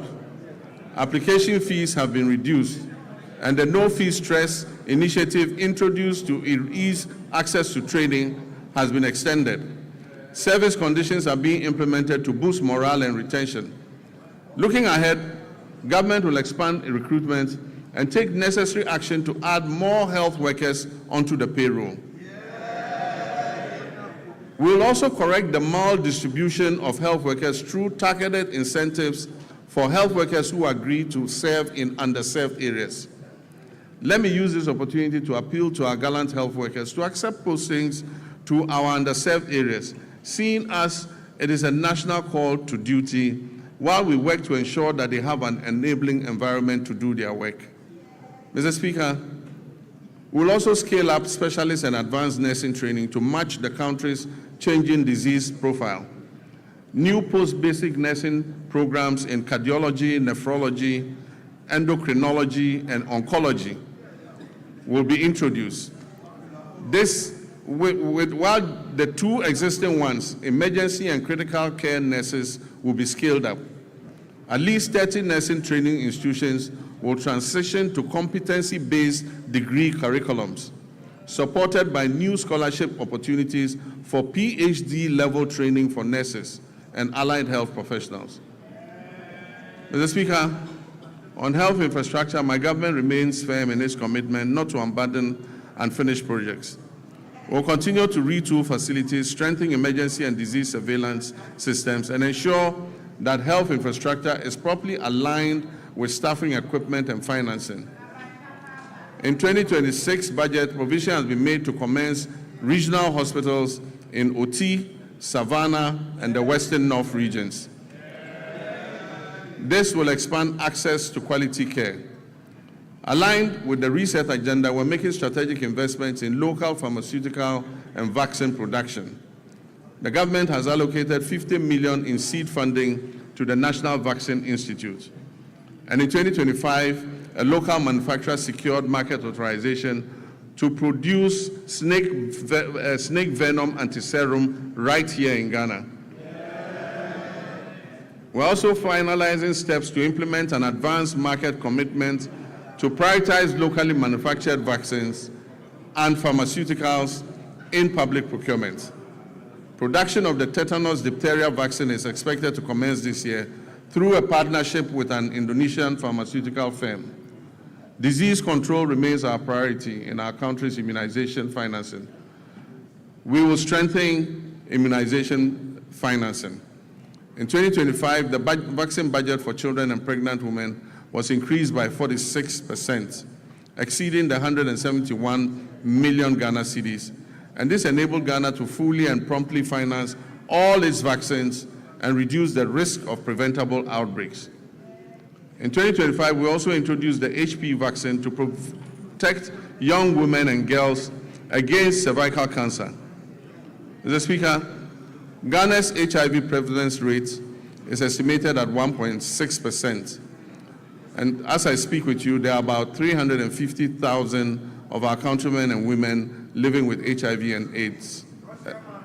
Mr. Speaker, although prevalence is low, some population segments and regions have significantly higher incidence than the national average. The Ghana AIDS Commission has been tasked with ensuring the availability of testing and antiretrovirals. This year, government will fully roll out a free primary health care program, removing all cost barriers at the primary level where it is most needed, while strengthening prevention, screening, and health promotion, especially for non-communicable diseases. The Ghana Medical Trust Fund will be scaled up, and access to advanced cardiac care, including cardiac catheterization services at Tamale, Kolebu, and Komfo-Anokye Hospital, will be expanded to reduce overseas referrals and position Ghana as a center for specialized care in the sub-region, in line with our medical tourism objectives. Mr. Speaker, the Ministry of Health is expected to issue guidelines to eliminate the unacceptable no-bed syndrome. Patients facing medical emergencies must be received and given help, if even under makeshift conditions. You don't need to have a comfortable bed to save a patient. No patient must be turned away from any health facility they report to. Mr. Speaker, but in the meantime, government will expand capacity by implementing the Rich Hospital Phase 2 project to increase the number of beds at the Greater Accra Regional Hospital. We will also continue and complete the Police Hospital project, and also continue and complete the La General Hospital. Mr. Speaker, in the Ashanti region, we will complete the Sewa Regional Hospital, we will complete the Aferi Military Hospital, and we will complete the Komfo-Anokye Teaching Hospital Maternity and Children's Block. Mr. Speaker, we remain on course to build a stronger, more resilient, and more self-reliant health system for all Ghanaians. Mr. Speaker, roads are a very important sector. We inherited a burden of significant financial obligations and structural pressures in the road sector that had accumulated over the years. As of December 2024, outstanding payments on road projects financed through the consolidated fund stood at 21 billion Ghana cedis. These were certified works executed by contractors across the country for which payment had not been made. In addition, indebtedness to contractors that was lodged with the Ghana Road Fund Secretariat and awaiting payment amounted to 5.43 billion Ghana cedis. This figure excludes accruing interest charges, which continue to compound the state's financial exposure. Mr. Speaker, beyond these arrears, we inherited also contractual commitments, that is, signed contracts, totaling more than 104 billion Ghana cedis. These commitments represent signed contracts for road projects at various stages of execution, many of them without corresponding secured funding to guarantee timely completion. By the end of 2025, the Ministry of Finance and Roads had cleared arrears amounting to almost 10 billion Ghana cedis owed to road contractors. And we are steadily continuing to reduce the road sector debts. Mr. Speaker, the famous Big Push infrastructure program. This is my vision for a national infrastructure drive to restore critical national infrastructure. Naturally, the bulk of the money is dedicated to the road sector. We want to open economic corridors, create jobs, and reduce the cost of doing business. Mr. Speaker, as I speak to you, work has started on 50 major road projects that cover a distance of 1,144 kilometers. The total estimated cost of these projects is 50 billion Ghana cedis. Meanwhile, government is also completing 23 projects that were awarded by the previous administration but were not paid for. These projects amount to another 573 kilometers and are estimated to cost 15 billion cedis. So if you add that to the 1,500, it means about 2,000 kilometers of roads are currently undergoing rehabilitation as I speak. This is the biggest major investment in our road sector in the history of Ghana.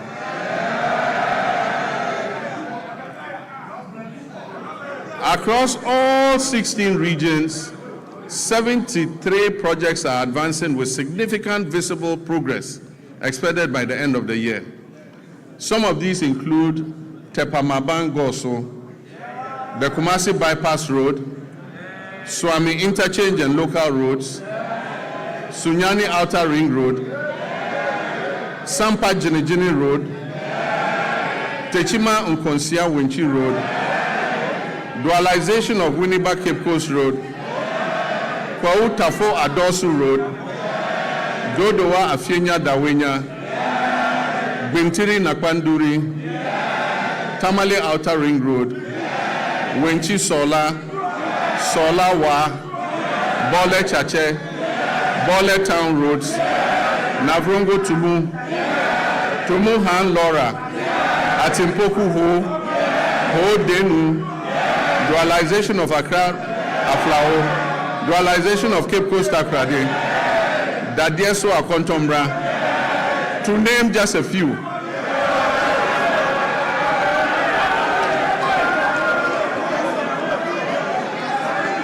Mr. Speaker,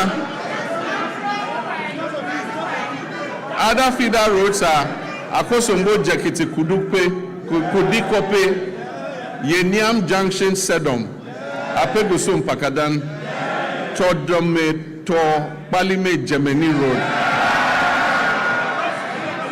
Indeed, there are many others too numerous to mention. And as I said at the launch of the Big Push program, the whole of Ghana is going to become a construction site. And Mr. Speaker, Ghanaians can already testify that serious road works are underway across the country.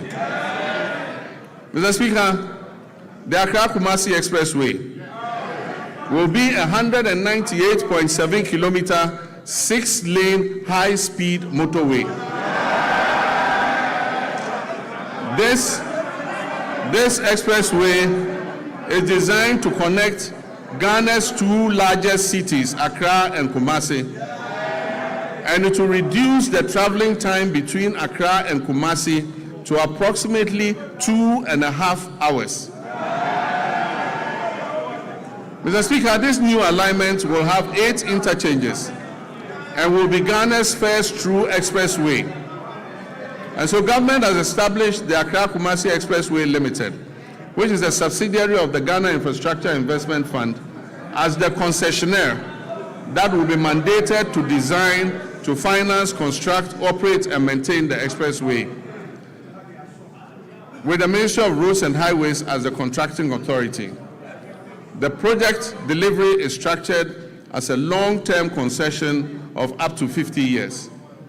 Mr. Speaker, this expressway will be Ghana's first purpose-built expressway with limited access points, so goats and sheep cannot cross at any point. Mr. Speaker, it's designed for higher speed limits and modern safety infrastructure to reduce travel time and improve road safety. Preparatory activities including feasibility studies, the detailed designs and cost assessments are currently underway. This major road construction work aims to improve mobility, safety, and trade while connecting communities to markets and essential services. Mr. Speaker, the Eastern Corridor. We aim to complete all unfinished segments of the Eastern Corridor Road by the end of 2027. Mr. Speaker, we'll continue and complete the 27.7 Accra-Tema Motorway and Extension Project. And this includes reconstructing the Accra-Tema Motorway into a 4-lane expressway with 3-lane service roads in both directions, and interchanges at Ashaman. Where you have the Ashaman underbridge, it will now be an interchange. There will be another interchange at Community 18 and Teshi Link. Mr. Speaker, it also involves remodeling the Tetekwashi interchange. Construction works are ongoing and progress is at 32%. Mr. Speaker, other important projects include the Kumasi Inner Ring Road, the Volivo Bridge over the Southern Volta River, the Dambai Bridge over the River Oti, and the Adoso Bridge over the River Afram at Eche Amanfrom. Mr. Speaker, the Ministry of Roads has received cabinet approval to reintroduce road tolls on our roads and our bridges. Mr. Speaker, this time using advanced technology to improve efficiency, transparency, and avoid leakages in revenue generation. Preparatory work is underway to ensure the reintroduction of tolling operations this year.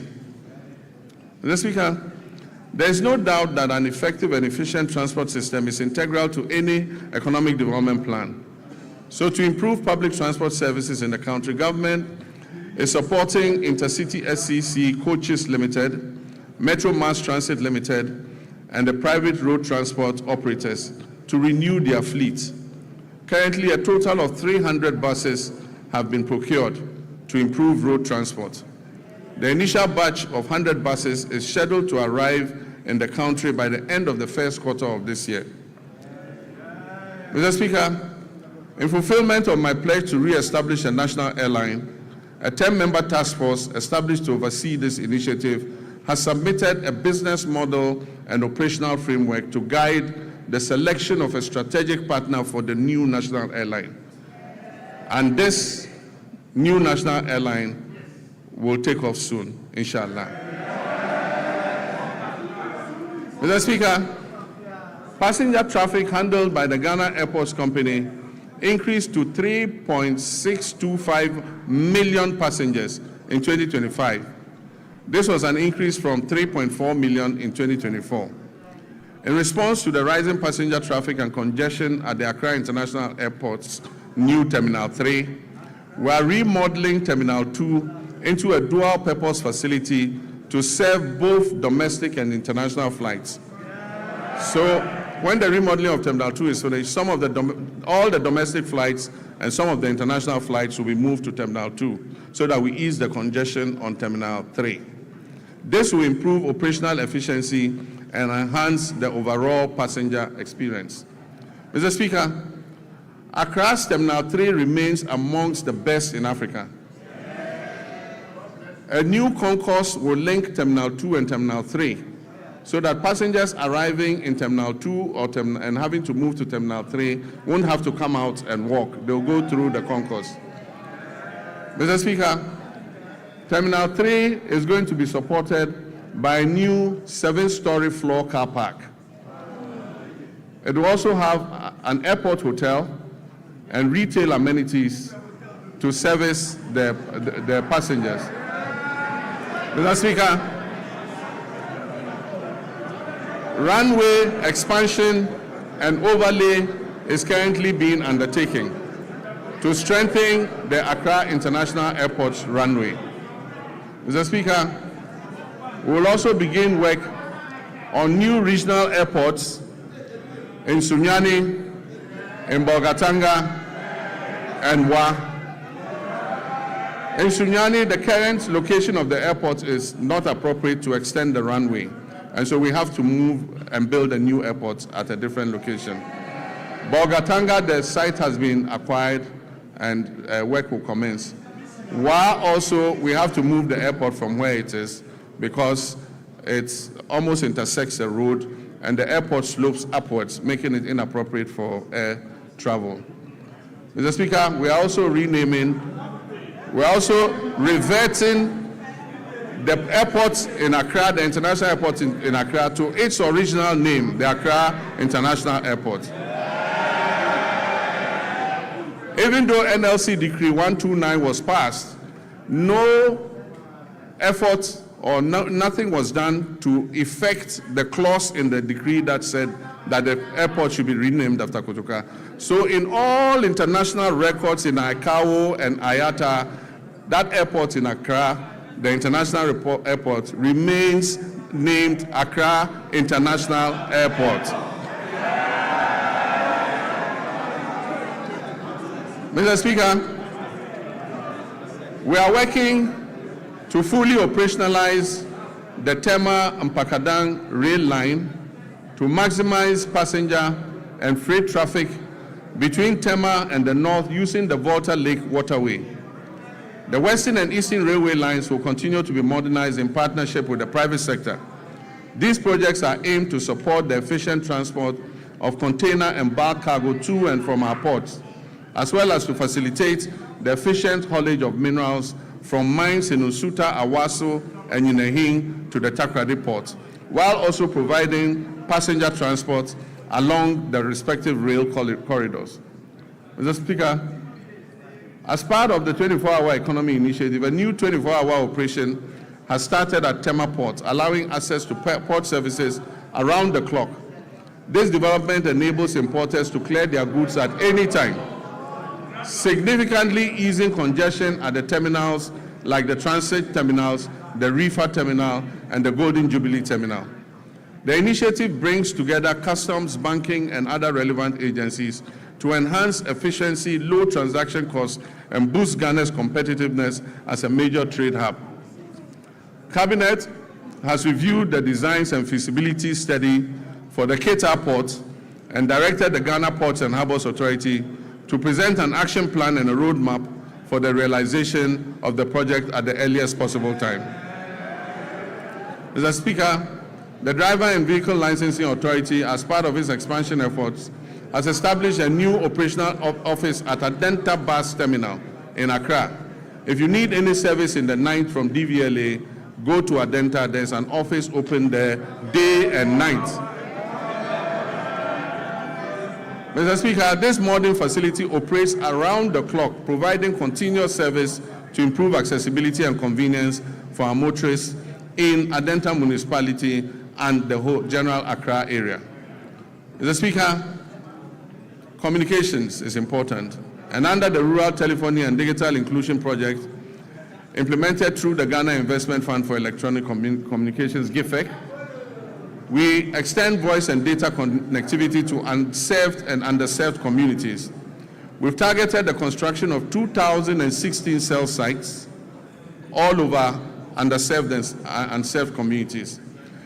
1,561 of these 2,016 cell sites have been constructed, and of this number, 1,144 have been activated. Work is ongoing to activate the remaining 417 sites. Preparations are also well underway to commence construction of the remaining 455 sites. Mr. Speaker, under the School Connectivity Initiative, over 62,000 digital resources have been uploaded to the Ghana Knowledge and Skills Bank, enabling seamless access across multiple devices, from PCs to laptops to tablets and smartphones, for more than 600,000 users, including teachers, students, and researchers. Mr. Speaker, as part of the government's research agenda to ensure Ghanaian youth acquire essential digital skills for the modern global economy, I launched the 1 Million Coders program in March 2025. This initiative aimed to train 1 million Ghanaians in key digital areas, including data analytics, data protection, cybersecurity, the metaverse, and artificial intelligence over 4 years.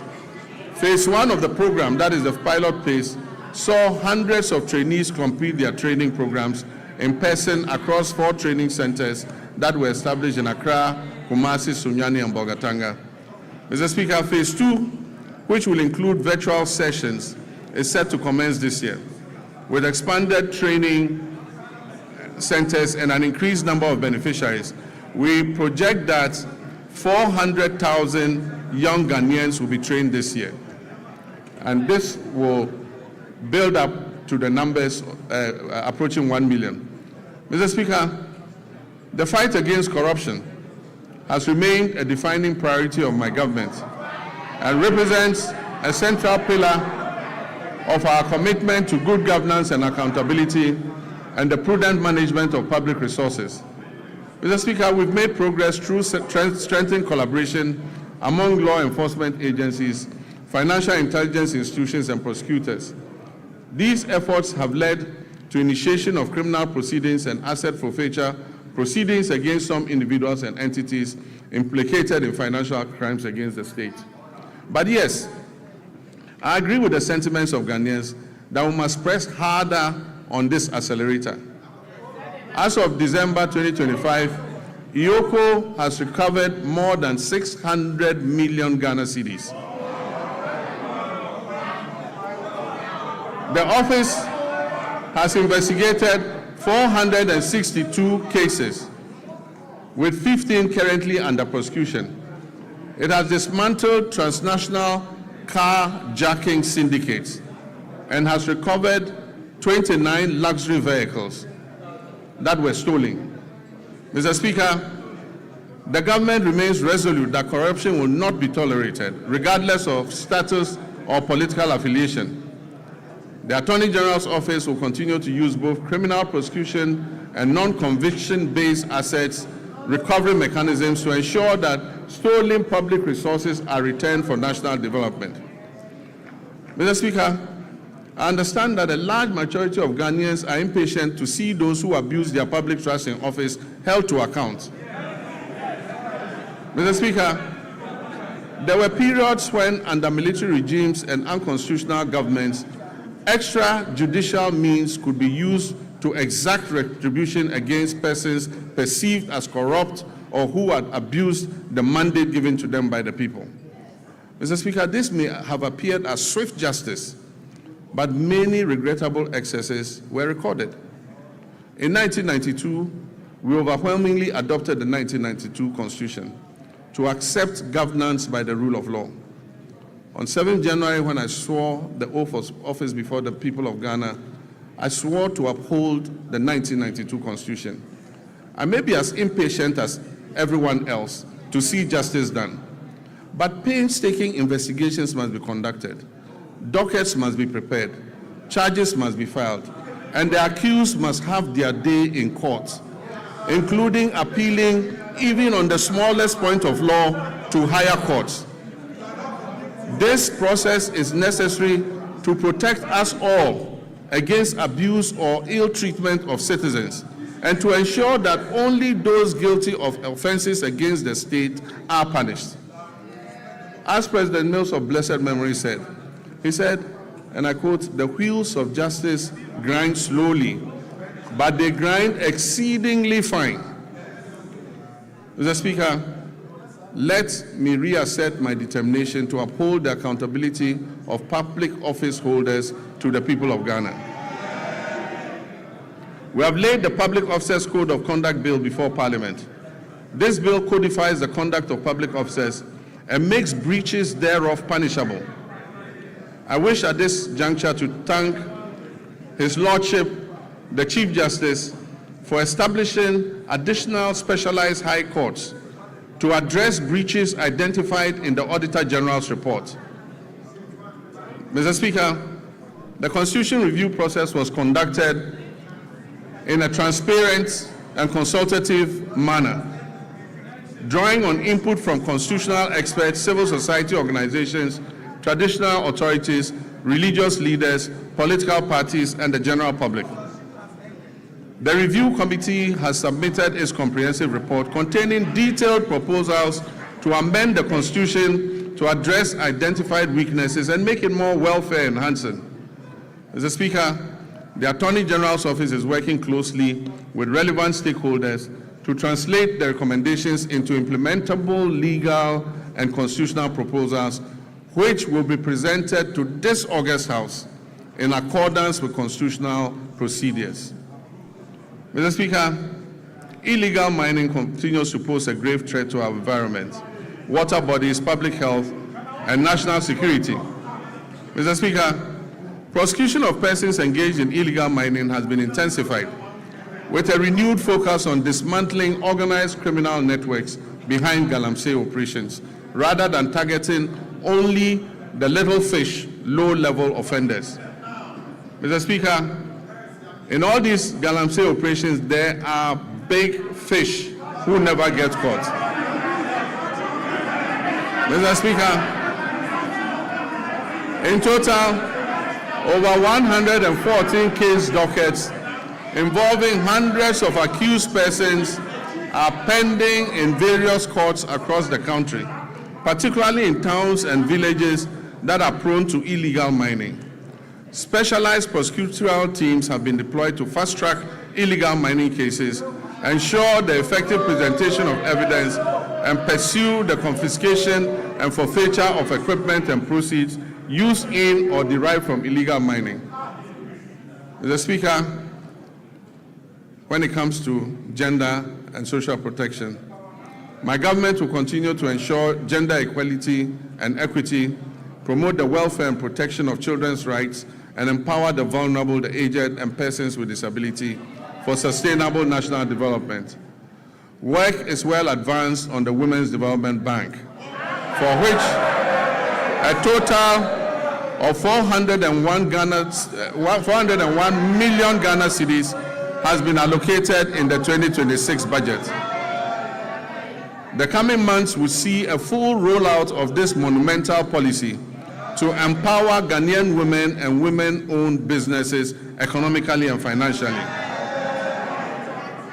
Mr. Speaker, the Ministry of Gender and Social Protection has successfully honored all legacy leave payment cycles for 2025 and before, reaching 1.5 million people. It has also ensured the full implementation of the Ghana School Feeding Program in over 12,000 public schools across all 261 districts of this country. Mr. Speaker, the number of beneficiary pupils under the school feeding program has increased from 3,801,491 for the 2023-2024 academic year to 4,231,059 for the 2024-25 academic year. This program is providing gainful employment to 34,000 caterers and cooks nationwide. Mr. Speaker, in the security sector, Ghana faces evolving security threats. Our troops, services, and agencies have, however, remained firmly committed to strengthening national peace and security, which underpin our democracy, development, and social cohesion. This commitment encompasses internal security operations, international peace support missions, strategic investment in restructuring and retooling and improvement in troops' welfare, recruitment, and capacity development. Mr. Speaker, two recent incidents are evidence of the increasing dangers we face as a nation. The killing of 8 of our compatriots who had gone to a neighboring country to purchase tomatoes, and just yesterday, an attack on Ghanaian fishermen in our waters by pirates reinforced the need for us to retool and adequately equip our security services. Mr. Speaker, I wish to commend the Ghana Armed Forces for conducting a successful medical evacuation of our injured compatriots from Burkina Faso. I also commend the Ghana Navy and the Ghana Air Force, the National Security Council Secretariat, the Chief of Staff's Operations Team, the MP for Ewutu Senya, the Chief Fisherman, and people of Senya Breku for the combined effort that successfully rescued all the stranded 71 fishermen who had been attacked by pirates. I've asked the National Security Coordinator to assist the affected fishermen and replace the stolen outboard motors and fishing gear. Mr. Speaker, the Armed Forces continues to play a key role in containing illegal small-scale mining through the deployment of river guards and support for the National Anti-Illegal Mining Operations Secretariat and assistance to special courts for swift prosecution of offenders.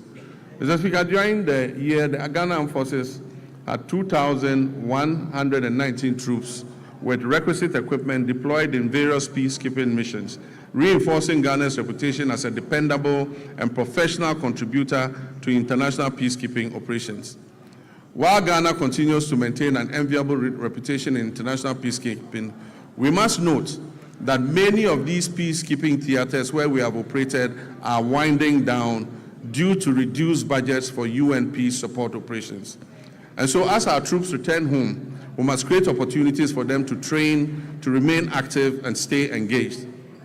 Mr. Speaker, beyond peacekeeping operations, Ghana continues to demonstrate its strong commitment to international solidarity, humanitarian assistance, and South-South cooperation.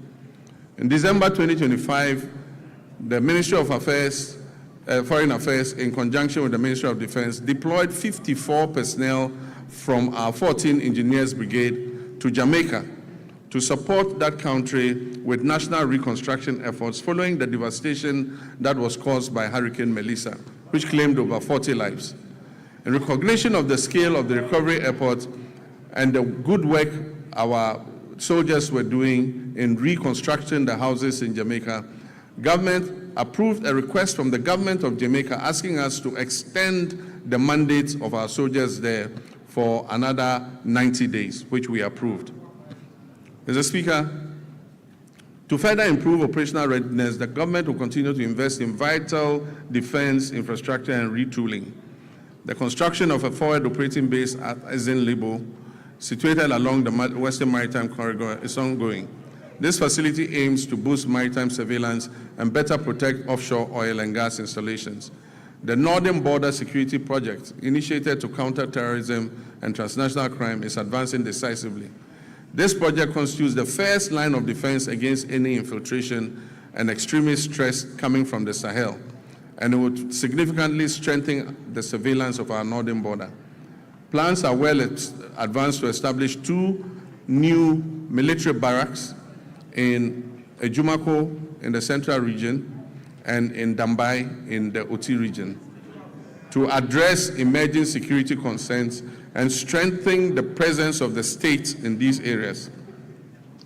To further support retooling efforts, agreements have been signed to procure and deliver 4 brand new Eurocopter helicopters and 1 jet for the Ghana Air Force, aimed at replacing the aging fleet and modernizing our air capabilities.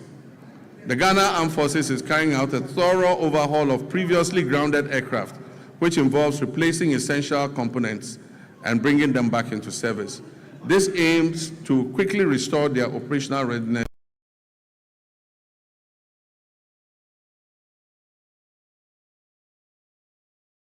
vehicles for the Ghana Armed Forces to enhance mobility and boost troop morale. It forms part of a broad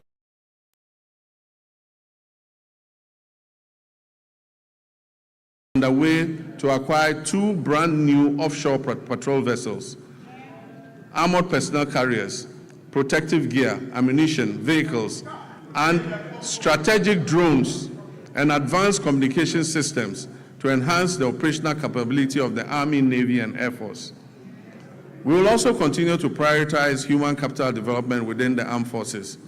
A progressive recruitment drive to increase the strength of the Ghana Armed Forces by 12,000 personnel over 4 years to support expansion and operational demands is ongoing.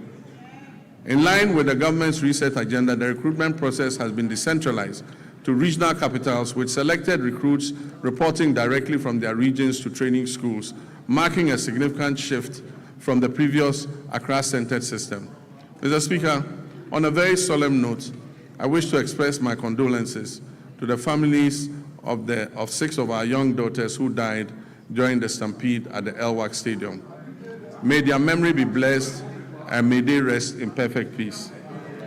Mr. Speaker, following the revised gratuity regime that was introduced in 2020 under the stewardship of Honorable Nitiu, extending service by 5 years, under Constitutional Instrument 129, arrears have accumulated. Nitiu is my friend, don't worry. Arrears have accumulated, Mr. Speaker, because no budgetary provision was made over the 4 years that followed.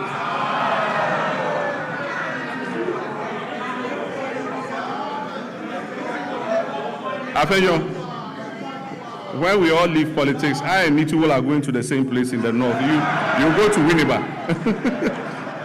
Don't worry, we are brothers. Mr. Speaker, this has resulted in over 1 billion Ghana cedis owed to approximately 3,000 personnel across all the different ranks.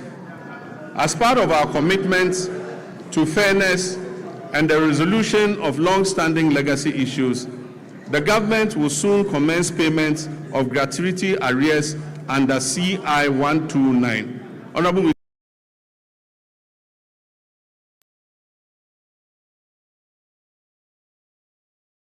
by the current military high command with the Ministry of Finance and the Ministry of Defense, a structured implementation plan has been agreed upon.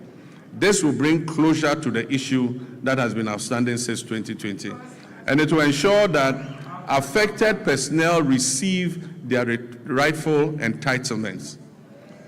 Mr. Speaker, the Ghana Police Service has also received 40 armored vehicles and 100 pickup trucks to enhance their operations. Other security agencies such as the Fire, Prisons, Immigration, BNI, and Narcotics Control Commission will also be retooled to enhance their efficiency. Mr. Speaker, let me take this moment to commend the IGP and his men for the recent major successes they are chalking in bringing dangerous criminals to justice. The trust of the Ghanaian people in their police service is rising again, and I urge you to keep up the standard. Mr. Speaker, Ghana's foreign policy remains a central instrument for advancing our national development, for safeguarding our sovereignty, and projecting our values on the global stage. At a time when the global environment is characterized by profound geopolitical shifts, economic uncertainty, climate-related challenges, and evolving security concerns within our sub-region, government has taken deliberate steps to ensure that Ghana's engagement with the world is purposeful, strategic, and responsive to the needs of our people. In this regard, the Ministry of Foreign Affairs has stepped up efforts to align Ghana's external relations with our domestic development priorities. Mr. Speaker, in West Africa, Ghana continues to pursue a policy of good neighborliness, solidarity, and constructive cooperation with all countries in the sub-region. We remain firmly committed to the vision of a peaceful, stable, prosperous, and integrated West Africa, grounded in mutual respect, dialogue, and collective responsibility.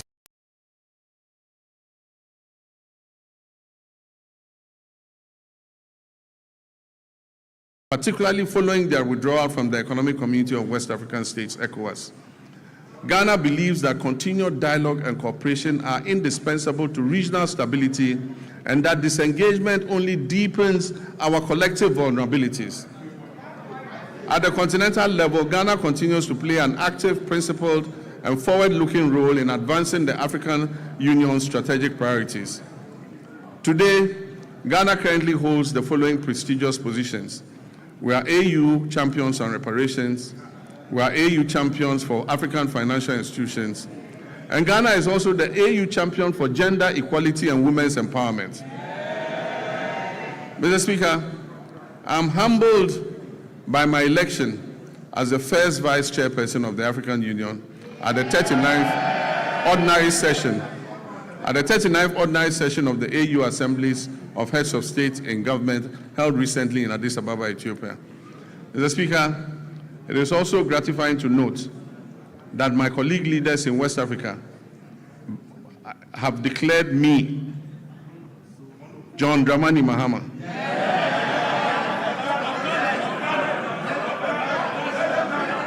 President of the Republic of Ghana and Commander-in-Chief of the Ghana Opposition. They have declared me unopposed, by the grace of God, sole candidate for the position of chairperson of the African Union when the rotating chairmanship returns to West Africa in 2027.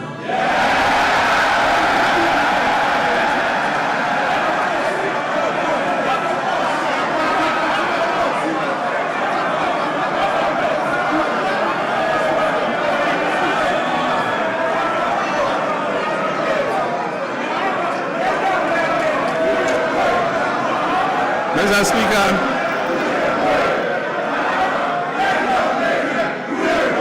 Mr. Speaker, during the 80th session of the United Nations General Assembly, I raised Ghana's voice to call for a comprehensive reset of the United Nations to better reflect the current realities and particularly the role of Africa in global governance and fairness in international financial systems. In line with our multilateral commitments, Ghana announced plans to table a United Nations resolution that recognizes the transatlantic slave trade as the gravest crime against humanity, and promoting an agenda of acknowledgement, reparative justice, and cultural restitution. Mr. Speaker, I'll formally present this resolution, which has been endorsed and adopted by the African Union unanimously, to the UN in March of this year for consideration by the UN General Assembly. Mr. Speaker, passports have never been easier to acquire than under this regime. Mr. Speaker, the Ministry of Foreign Affairs has established 7 new passport application centers in Upper East, Oti, Ahafu regions, Bono East, Northeast, my own region, Savannah, and the Western North region. Mr. Speaker, with this expansion, all 16 regional capitals now host passport application centers, marking a major milestone in the decentralization of passport services. Mr. Speaker, to address systemic delays, the ministry implemented a 24-hour passport production operation at the head office. This enabled the clearance of an inherited backlog of over 40,000 passport applications. As a result of these reforms, Ghana's passport administration now operates with 0 backlog, guaranteeing passport delivery within 15 working days. If you like, try it. Apply for a new passport. Within 15 days, you will receive your passport.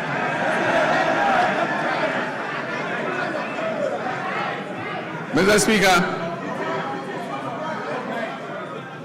to facilitate travel and boost tourism and ease business mobility, the Ministry of Foreign Affairs implemented a 5-day visa processing service across.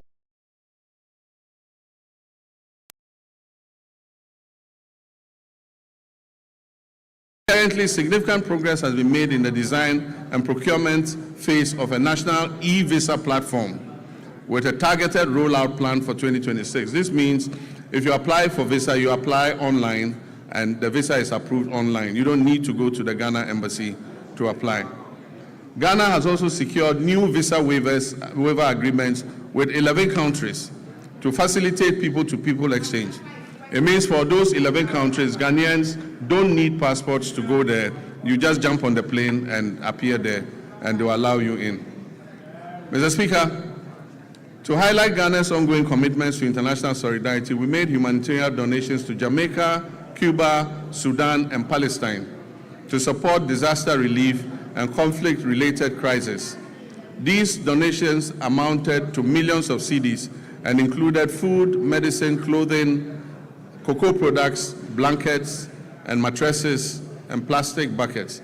Speaker, I'm also pleased to report that remittances from our relatives abroad, the Ghanaian diaspora, reached a historic high of $7.8 billion in 2025. Mr. Speaker, this is the largest annual inflow ever recorded in Ghana's history. This reflects not only confidence in the Ghanaian economy, but the enduring patriotism of our citizens living and working abroad.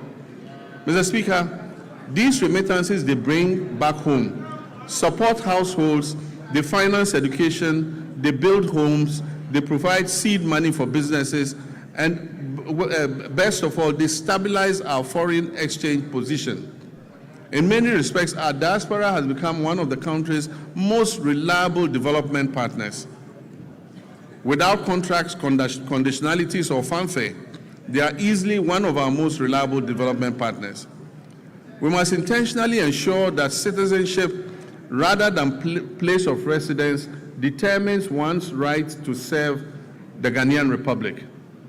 Ghanaians worldwide who pledge allegiance to this country of theirs and make substantial contributions to its development should not be barred from active participation in public affairs, including the opportunity to hold public office, provided there are appropriate measures to ensure loyalty and accountability.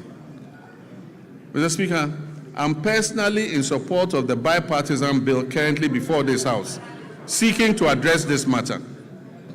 And it is my hope that it will be passed expeditiously so that our compatriots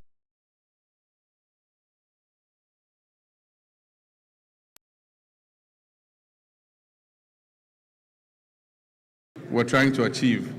We're implementing many policies to develop our youth capacity and to create as many jobs as possible to address the major unemployment problem.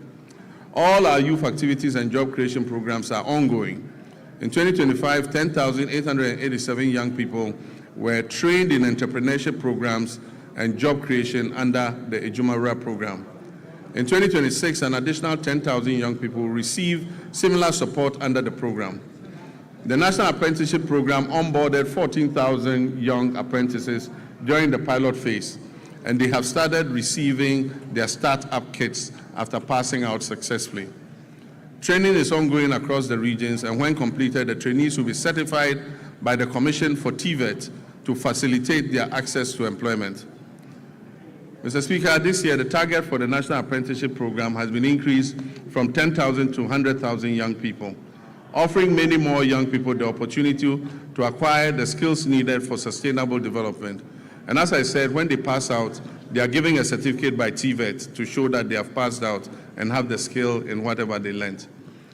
In 2025, 86,000 young people were engaged through the Youth Employment Agency, various employment modules under this agency.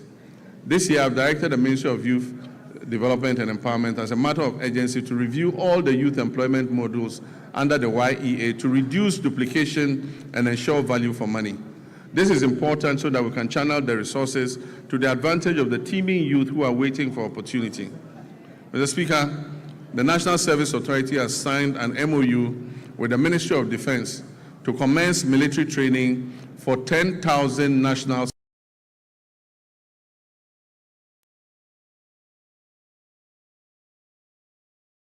service personnel will receive call-ups to report at various military centers for training.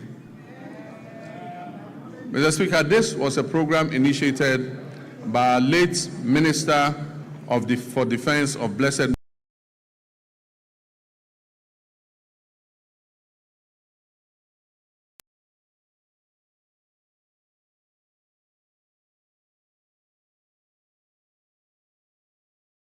benefit of the personnel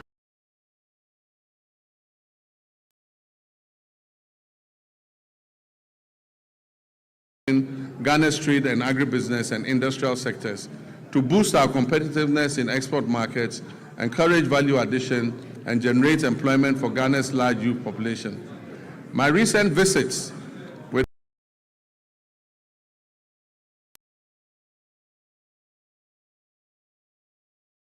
initiate expansion works on factories has convinced me that Ghana is on the right track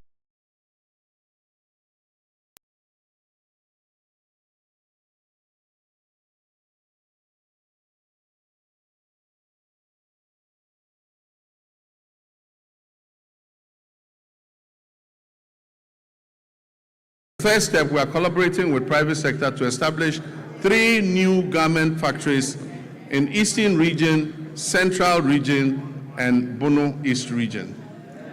This will create an estimated 27,000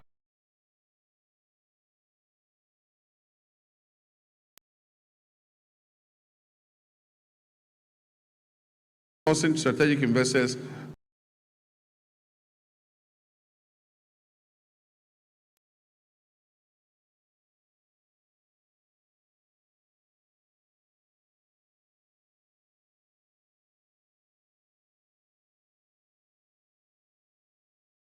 a 27.04% growth in 2025.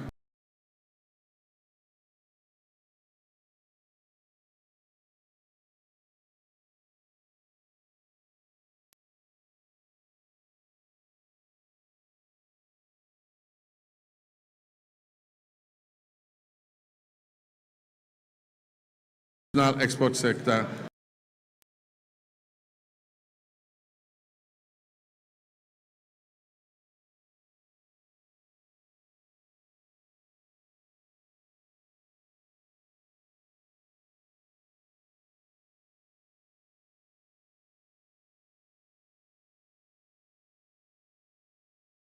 Of the overall 33.8% of industry's share of gross domestic product in 2025.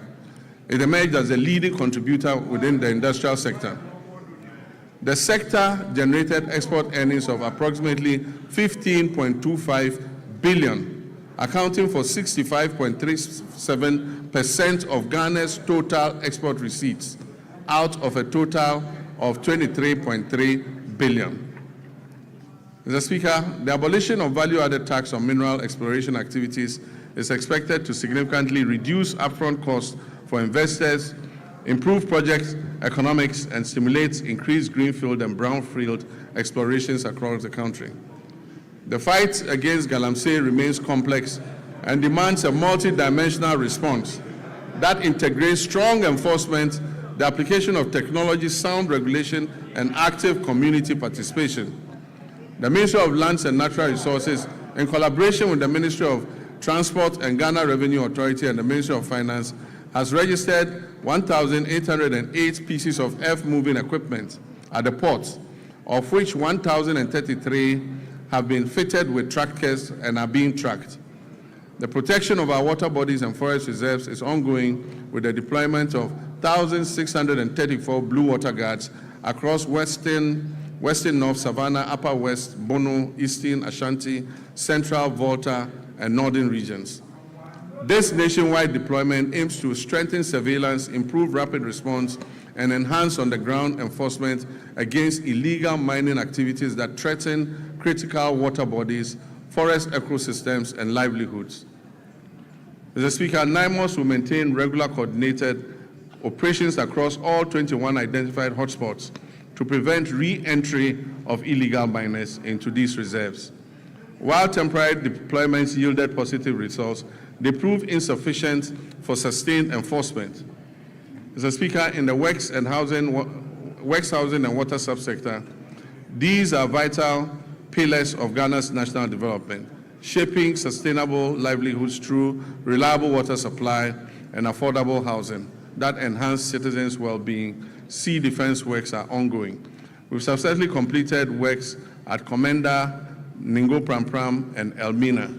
Together, these three projects have protected approximately 15 kilometers of our coastline and safeguarded lives and livelihoods and property. In March 2025, I visited Solakope, Agaveji, and Amutinu in the Ketu South municipality, where tidal waves had displaced thousands of residents. We made a firm commitment to address the devastation. Mr. Speaker, through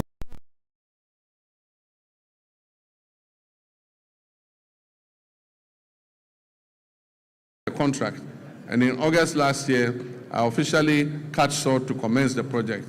I'm pleased to inform this House that the project is currently 25% complete, and calm has already been restored along the coastline. Notwithstanding these actions, flooding remains a major infrastructural challenge in the country and a top priority for this government. A task force on flooding is in place and coordinating the national mitigation efforts against flooding. Ghana continues to grapple with housing deficits currently estimated at over 1.8 million units.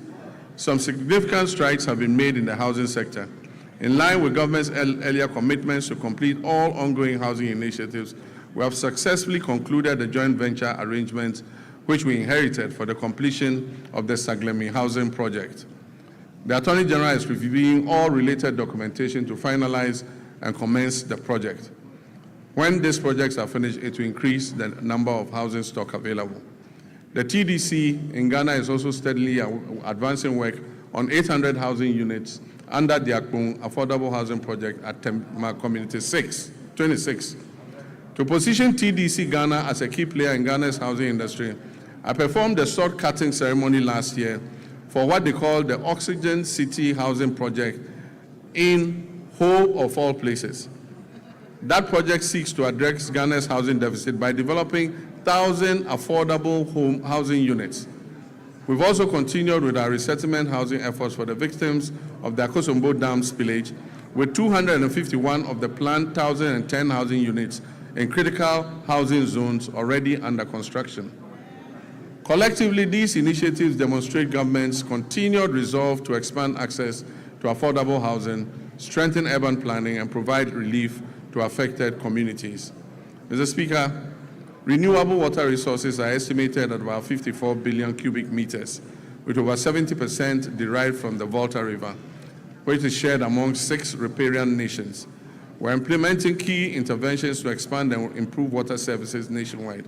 So the following urban water supply projects are at various stages of completion. The Keta Waterworks, the Winchi Water Supply Project, Sakandita Krade Water Supply Project. And I'm happy to announce that Anyako has good, clean drinking water today, and the Community Water and Sanitation Agency will commission the project next week. It will also serve the island community of Seva.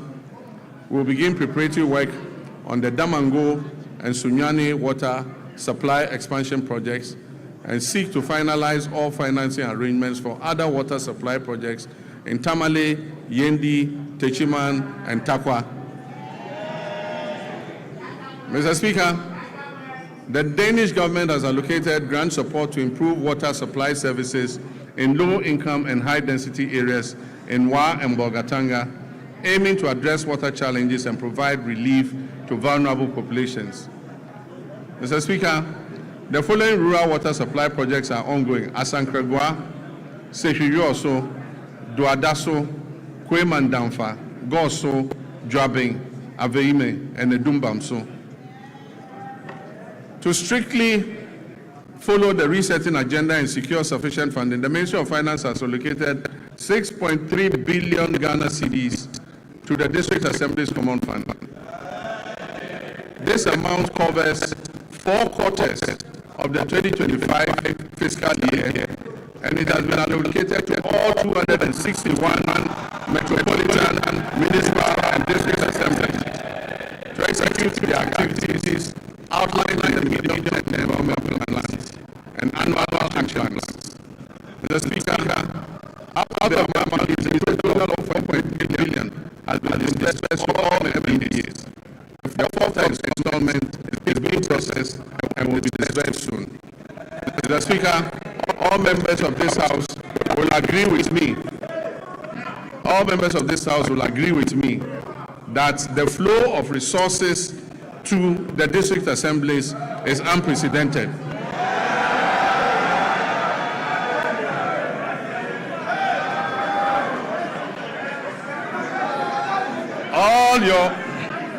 All your assemblies are receiving more money than they've ever received in several years. Mr. Speaker, in fulfillment of government's commitment to strengthening local governance and decentralization, the ministry has, for the first time in the history of local governance, disbursed a total of 100 million Ghana cedis in monthly allowances to all assembly members. Unprecedented, assembly members have received their allowances. The Ministry of Local Government, Chieftaincy and Religious Affairs has also finalized designs for the new 24-hour economy modern markets to be constructed in all metropolitan, municipal, and district assemblies. Mr. Speaker, procurement processes are far advanced to commence the construction of these markets, and very soon, in all your districts, honorable members, you will have a 24-hour market operational. Mr. Speaker, our tourism and creative arts sector has a lot to offer. Creatives using the new media are giving our nation greater prominence than we could have achieved through any first-class traditional media outlet. Our economy will not be built only by traditional sectors, but also by human creativity. human creativity sectors that will absorb those people who will be displaced from the shop floor by the new AI technologies that are being rolled out. Ghana has become a favorite tourist destination because of our history, culture, our arts, our music, our fashion, and our food. Government has allocated 20 million Ghana cedis to the film sector alone. This is going to the film sector to support Kumawood and Gollywood and all the woods. Mr. Speaker, another 20 million cedis has been given for the other creative sectors. I believe that this injection of money will bolster our creative sectors. Mr. Speaker, I wish to assure the creative industry and the Ministry of Tourism that I'll be your personal ambassador. Mr. Speaker, in line with our new national effort to bring events and conferences to Ghana, we are going to undertake the refurbishment of the Accra International Conference Center to restore it to its iconic past as the country's national and international events and conference venue. Mr. Speaker, the original contractors of the center, Enego Project Ghana Limited, have conducted a structural integrity assessment at the request of the Office of Chief of Staff and made recommendations for the facilities renovation and refurbishment. They will commence this work in the next few weeks. But, Mr. Speaker, the AICC is not enough for a country seeking to develop its creative sector and become West Africa's destination for meetings, conferences, musical concerts, and entertainment. So working with the private sector, work will also commence this year on a befitting convention and creative events center to position Ghana as West Africa's leading hub for meetings, incentives, conferences, and exhibitions and creative events. Ghana will also begin this year the renovation of the State Banquet Hall, which has been closed for a couple of years. Mr. Speaker, this year we will strengthen Ghana's standing in the major global and continental sporting events. We will make our 5th FIFA World Cup appearance. And for us, this is an opportunity to boost national branding and the economy beyond just sports.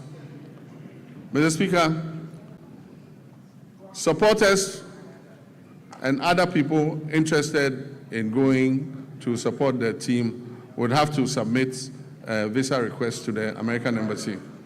We are being told that we must ensure that supporters who go return on the visas. It has taken a lot of work to restore Ghana's 5-year non-immigrant visas and take us off the ban list.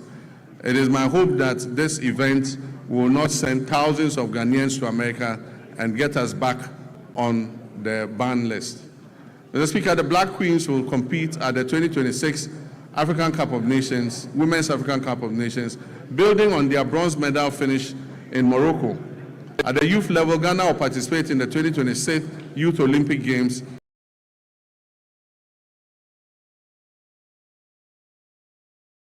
in Dakar with a multidisciplinary team aimed at strengthening long-term elite pathways. We'll also compete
compete at the Commonwealth Games 2026 in Glasgow, reinforcing Ghana's presence across the Commonwealth sporting landscape. Mr. Speaker, as a member of the Ghana Journalists Association, I've been deeply concerned about the abuses suffered by journalists at the hands of some of our errant security personnel. I've asked the leadership of the security agencies to take firm action and to reorient their men and women on the need to be accommodating to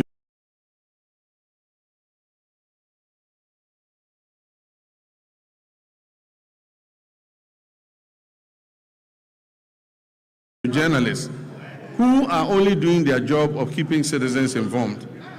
I've also been concerned about the state of our state-owned media, most of which have suffered from historical underfunding and grappling with deteriorating infrastructure and facilities.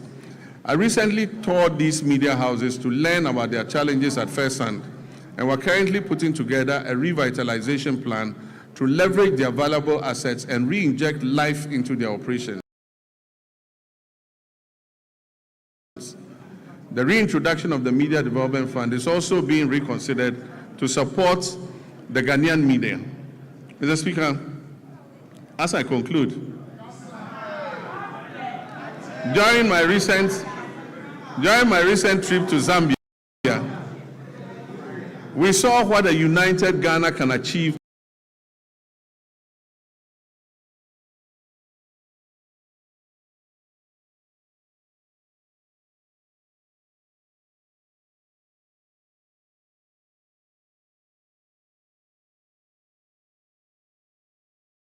on the global stage. A simple mislabeling of our culture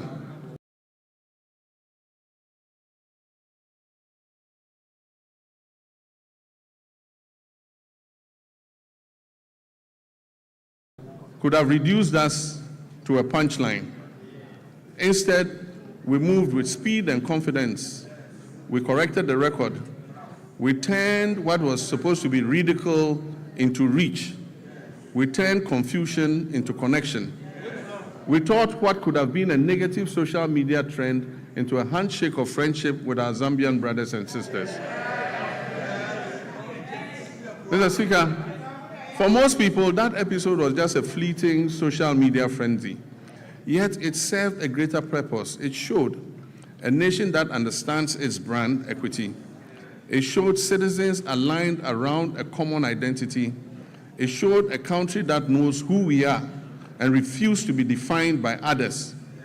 But let us be honest, unity in moments of cultural pride has proved easier than unity in moments of political disagreement. If we can mobilize that same collective resolve for our development agenda, we will see real progress. And that mobilization is possible because we are the descendants of a people who united against political subjugation. We resisted economic exploitation and we fought colonial oppression. Mr. Speaker, our pursuit of national development today demands that same unity of purpose.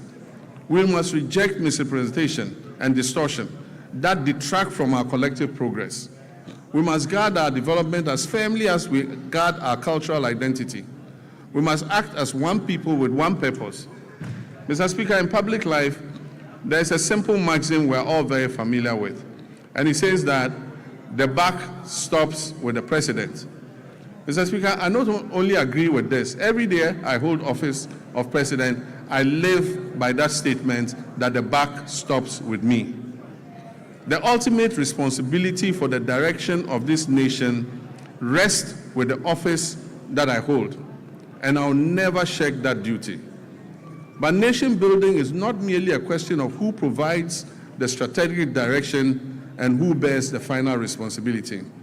It is a long chain of efforts that carries intent into reality, from policy conception to laws enacted, to resources mobilized, to services delivered, to value created on farms, in workshops, in classrooms, in markets, and in enterprises across our land. Mr. Speaker, it is here that the strength of a people reveals itself. It is in the countless acts of competence, integrity, and industry by citizens of every calling whose work turns national purpose into lived reality. Mr. Speaker, while the bulk may stop with me, the work of nation building goes beyond that. Through the labor, enterprise, and civic spirit of millions of Ghanaians whose daily efforts give policy life. Mr. Speaker, I will continue to carry the weight of final accountability. And I ask in equal measure that our citizens bring their full measure of energy, skills, and patriotism to the common task of advancing our country. That is how nations are built. That is how economies grow. No policy can substitute for civic duty. No program can replace the quiet discipline with which millions of Ghanaians sustain their families, serve their communities, and carry this republic forward each day. Mr. Speaker, we are sometimes tempted to judge our nation only by our failures and our difficulties. But the country is not defined solely by its difficulties. It is defined by the choices its people make in response to those difficulties.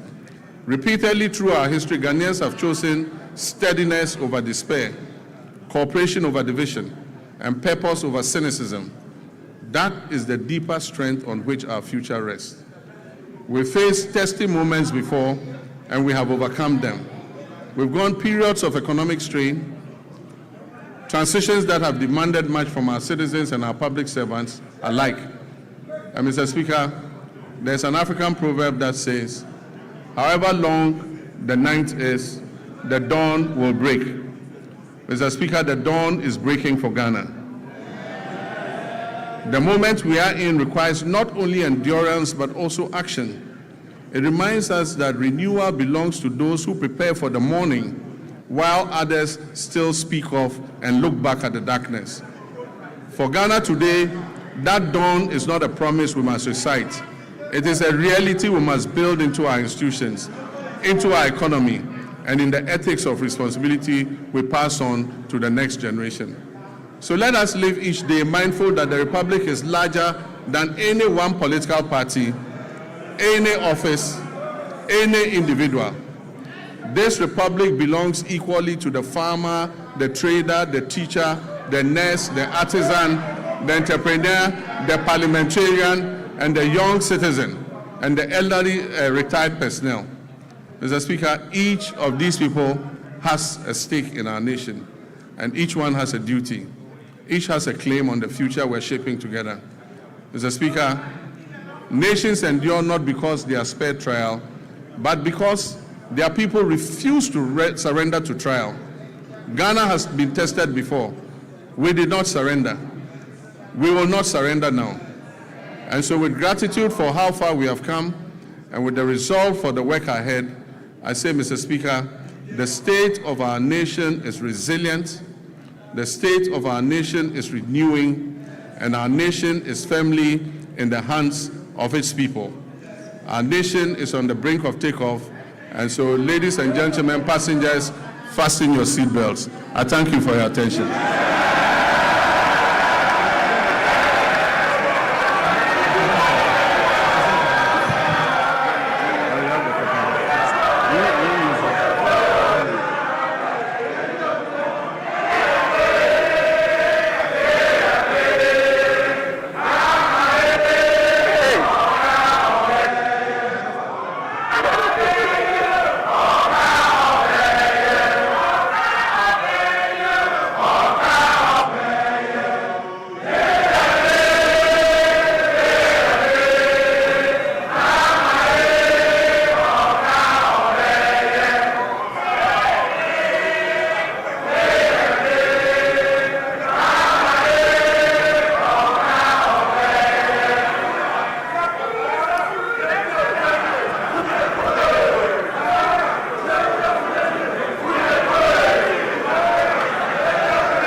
Honorable members.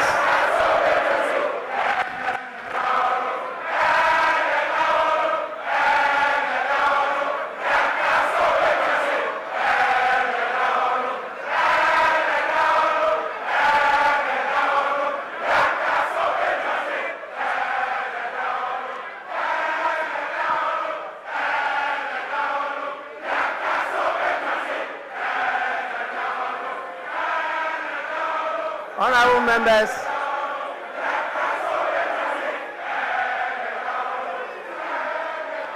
Honorable members.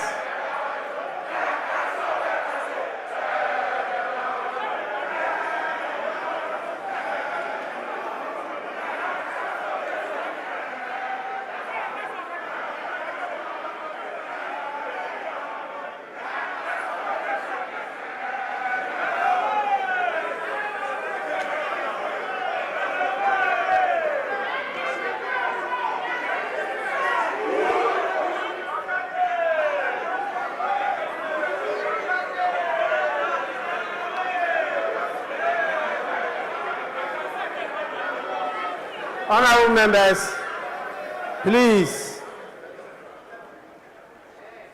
Honorable members,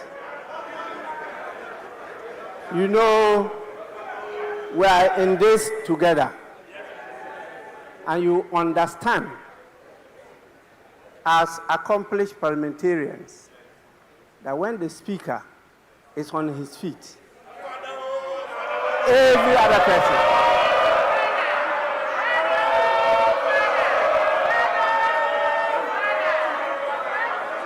please, you don't only resume your seats, but you also keep silent.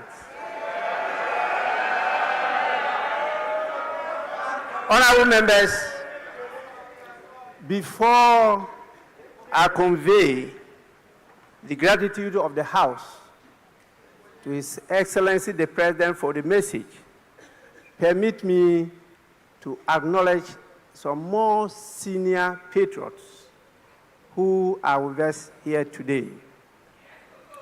We have the leader of the People's National Convention in the person of Bernard Mona.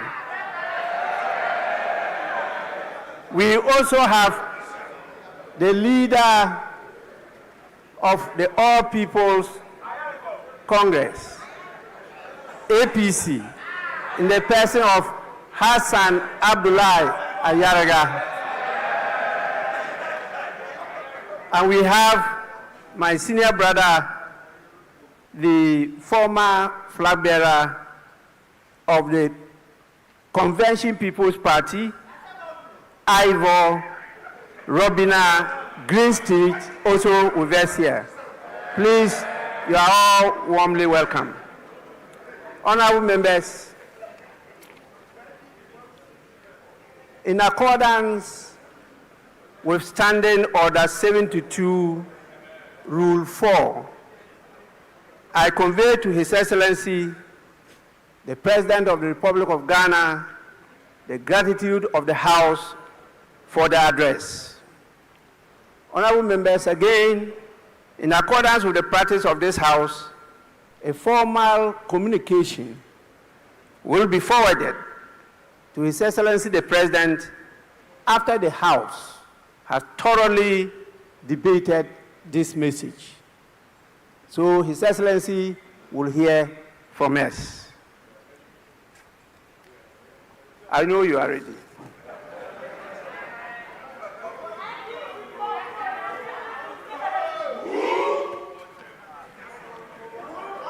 Honorable members, we, by our rules, are to sit for 5 hours per sitting. When it's not up to 5 hours, the motion for adjournment has to be moved. And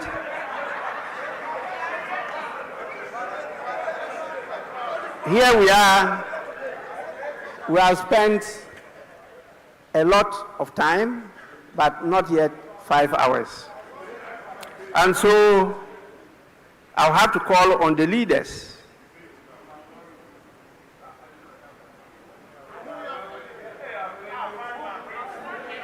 starting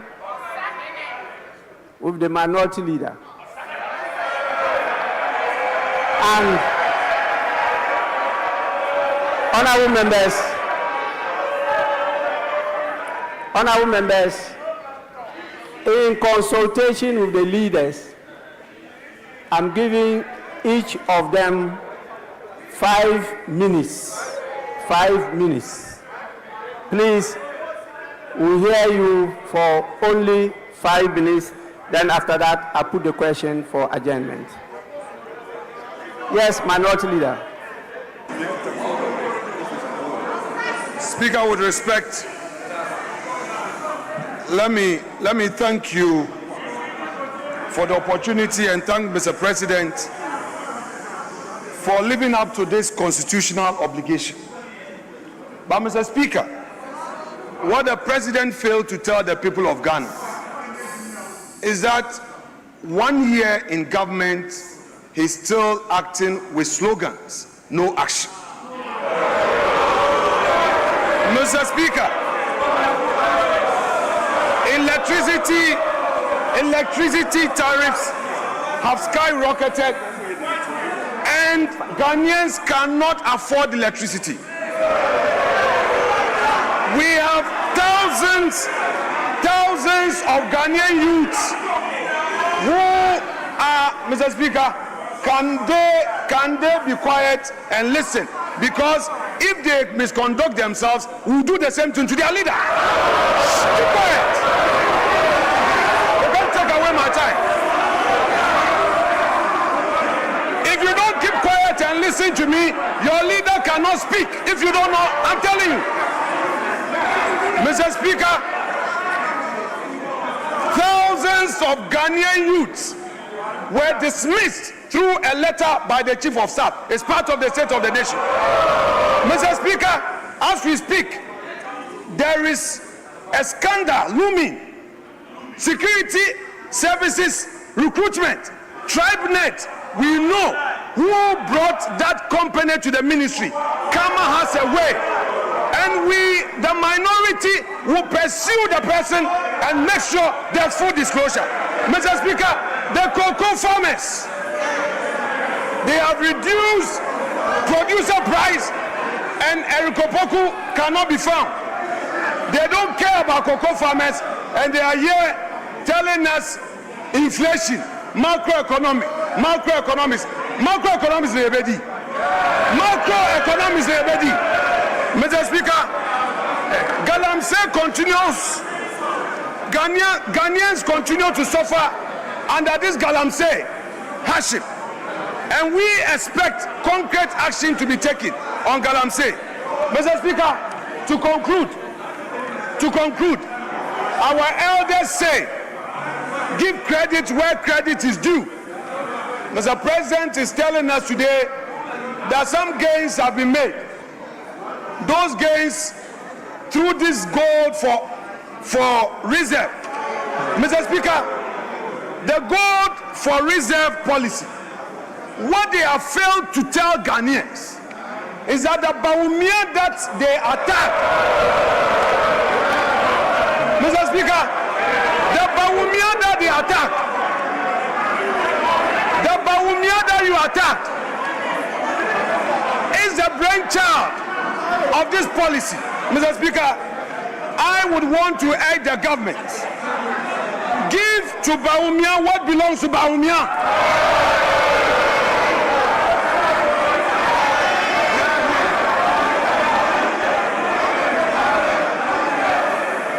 Mr. Speaker, we are happy they are showing a picture, trying to embarrass the former finance minister. We've seen, but very soon, let me assure you that somebody, a senior appointee who is in charge of this TribeNet, would go to jail. So the one behind TribeNet the one who introduced TribeNet to the ministry, who is chopping money. Mr. Speaker, we are happy you are showing. Very soon we'll bring her picture. Then you will see the one in charge of TribeNet duping innocent Ghanaians, duping their unemployed youths. There are many youth who are looking for jobs, and this TribeNet, with the connivance of an appointee of government, she will be exposed. So you continue with Kenoforiata. Soon and very soon it will be your turn. Mr. Speaker, I will conclude by saying that this side of the house, we are ready today to debate on this SONA. And by Monday, the true SONA will be revealed by the minority. By Monday, we, the minority, will present to the people of Ghana the true state of the nation. Mr. Speaker, that said, let me thank you for the opportunity, and I wish Mr. President well. Thank you very much.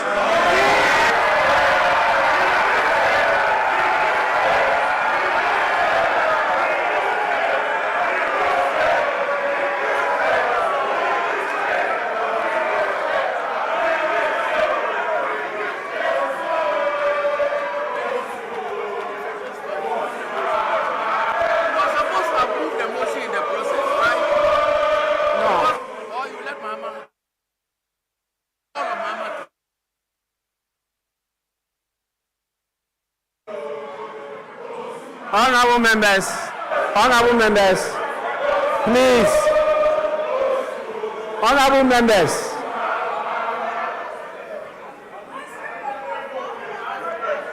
members, let's now listen to the majority leader. 5 minutes. 5 minutes.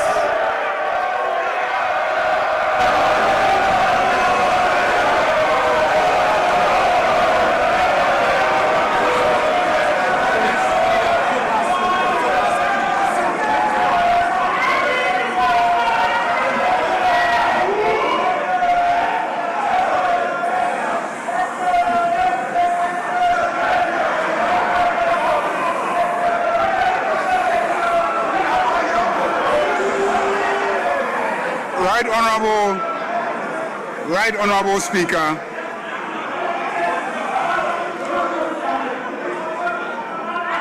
on behalf of my colleagues in this House, we want to thank His Excellency, President John Dramani Mahama,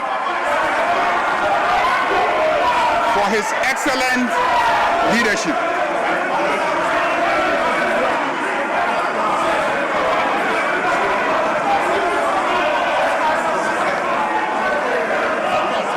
Honorable members, please. Honorable members.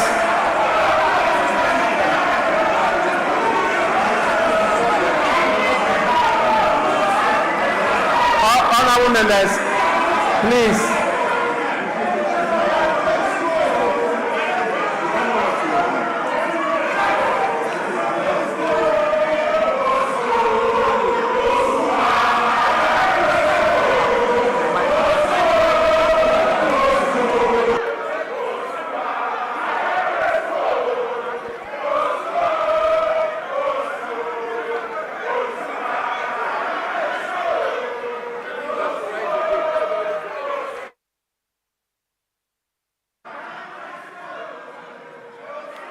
Honorable members, please. We are not at a rally ground. Please.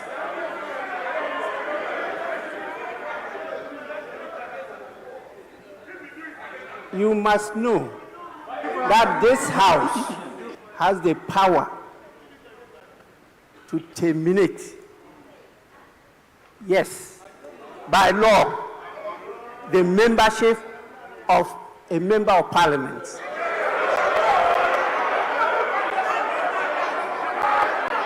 Please.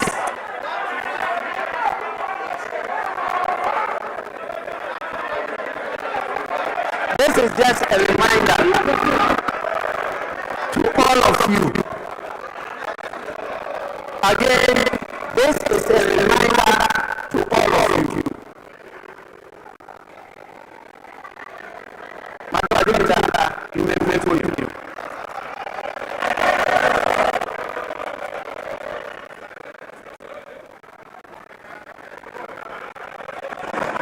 I want to thank His Excellency, the President John Dramani Mahama, for his leadership. Ghanaians are very grateful to you. Mr. Speaker, it is obvious that the Ghana you inherited and the Ghana you speak of today is like day and night.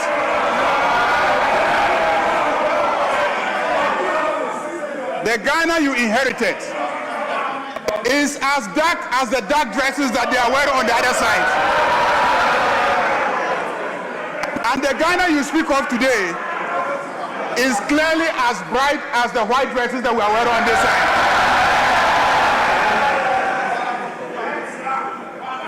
Mr. Speaker, clearly everything that you have said here is true. Mr. Speaker, Honorable Afenyo Makin will attest to that. He will attest to the fact that the big push is pushing through Winneba steadily.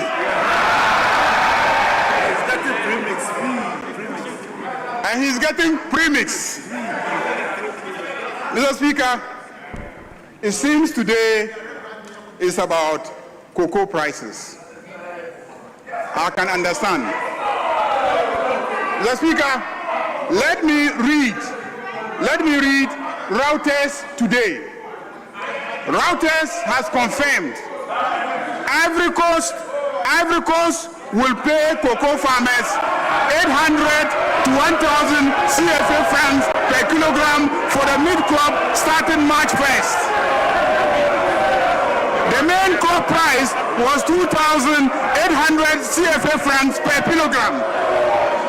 When converted to Ghana cedis, this is about 980 to 1,225 Ghana cedis per 64 kilogram bag.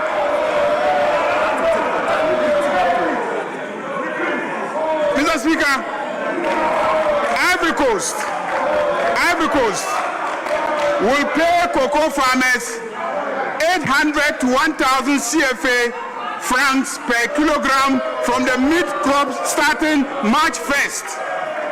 The main crop price was 2,800 CFA francs per kilogram. When converted to Ghana cedis, this is about 980 to 1,225 per 64 kilogram bag.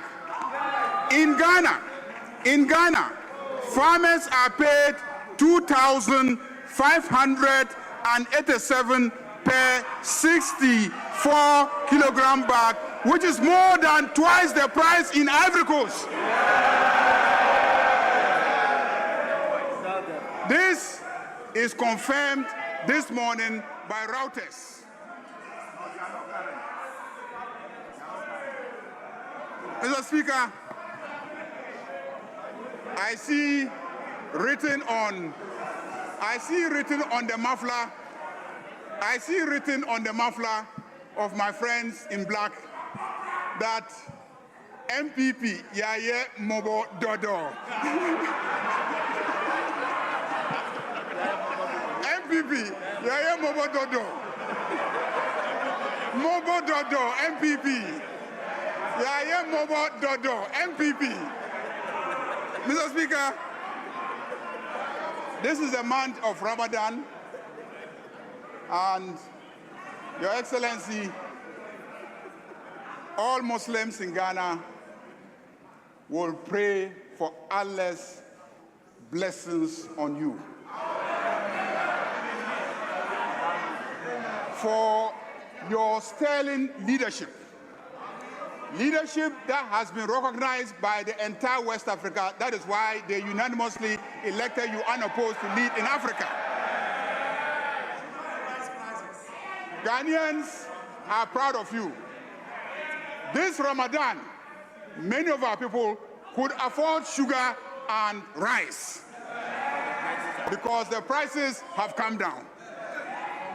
Mr. Speaker, Honorable Majority Leader, let me conclude. Your 5 minutes Let is me up. conclude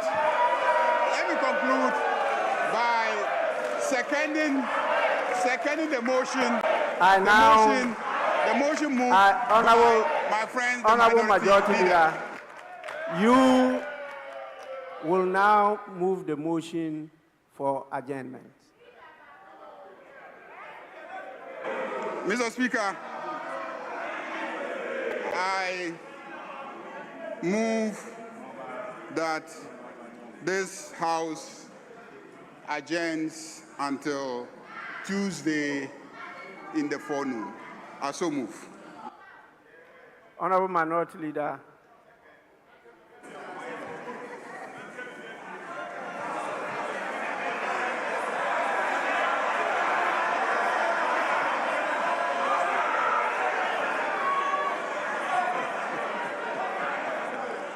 Mr. Speaker,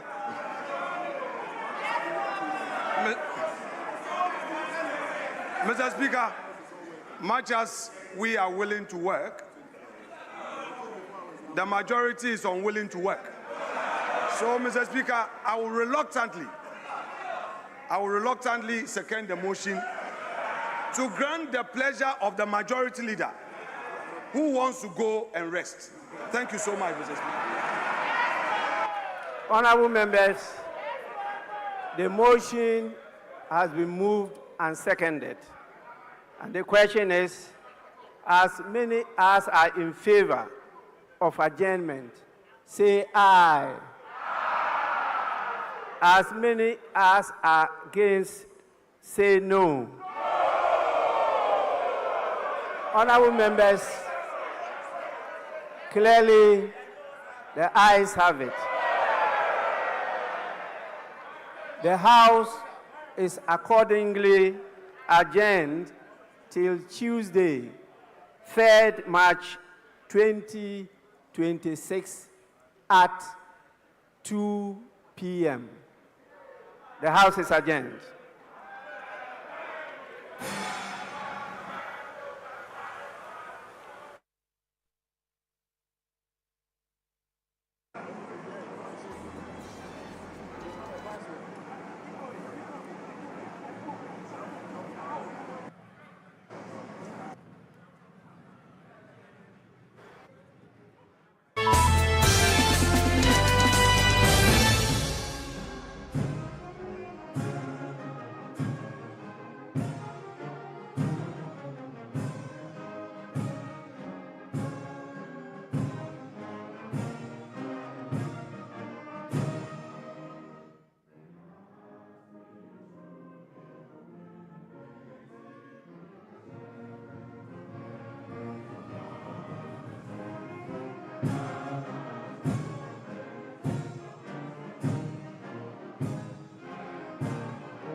Okay, at this level, is it good?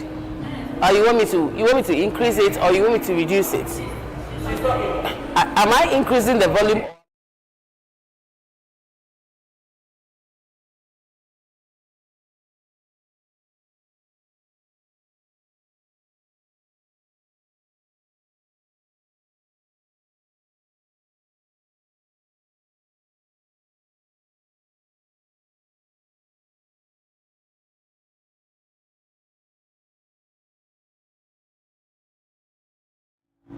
This is in accordance with the provisions of Article 67 of the 1992 Constitution, and you're still watching GH Parliament TV, the Parliament TV station that brings you real-time events as they occur from the institution of Parliament, told by members and staff of the Parliament.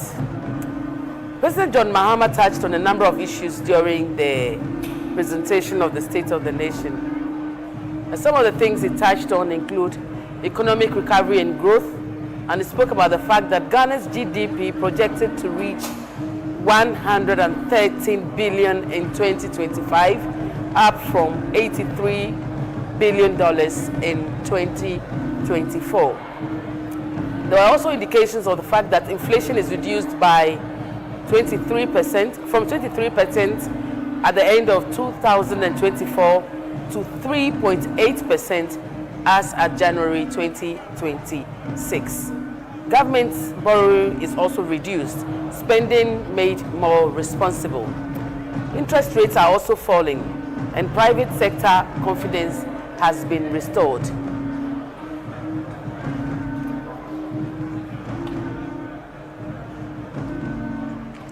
At the moment, according to President John Dramani Mahama, over 1 million jobs have been created and 1 million people have left the poverty threshold.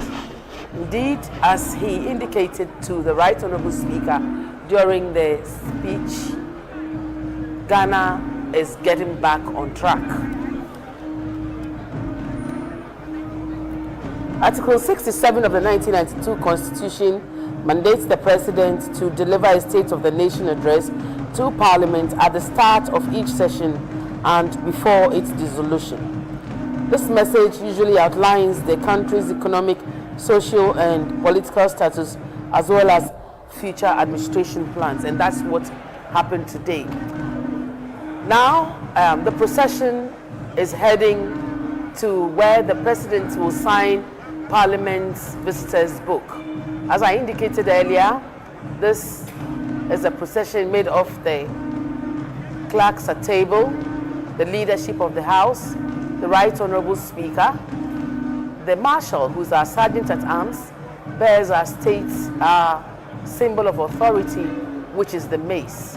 The state sword bearer also carries the state sword in the procession.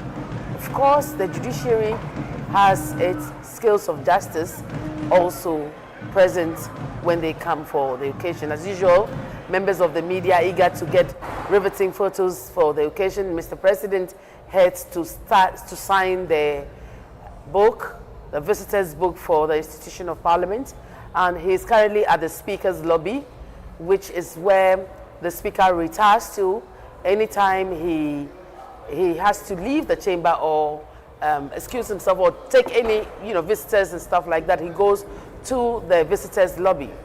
Opposite the visitors lobby is the clerks at table lobby, where the clerks change and also hold their little meetings before. The Right Honourable Speaker, in a conversation with the wife of the President, our First Lady, Her Excellency Lodina Mahama. Of course, the Vice President's Her Excellency Professor Nana Jane Opoku-Agyeman is also there, spouse of the Chief Justice also there. And Mr. President is signing the book. Of course, in attendance is the Marshal of Parliament. And this is a constitutional duty which the President fulfills at least once in a year.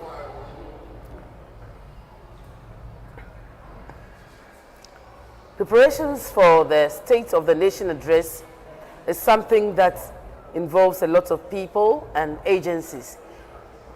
Meetings and discussions are had with the security agencies, with service providers, with state agencies. Members of parliament play a very important role, and Colonel Ofosu, Principal Marshal in your shots there. Earlier, Colonel Bauer, Wing Commander Bauer was bearing the mace, but I see that Colonel Ofosu is overseeing the signing of the visitors book. And this is a very special occasion, and anybody who gets assigned to perform any role feels very special, because it's not every day that you get to serve the president in such a special capacity. And so I'm sure Colonel Ofosu is having a very proud moment. Mr. Speaker, still talking to the First Lady of our land.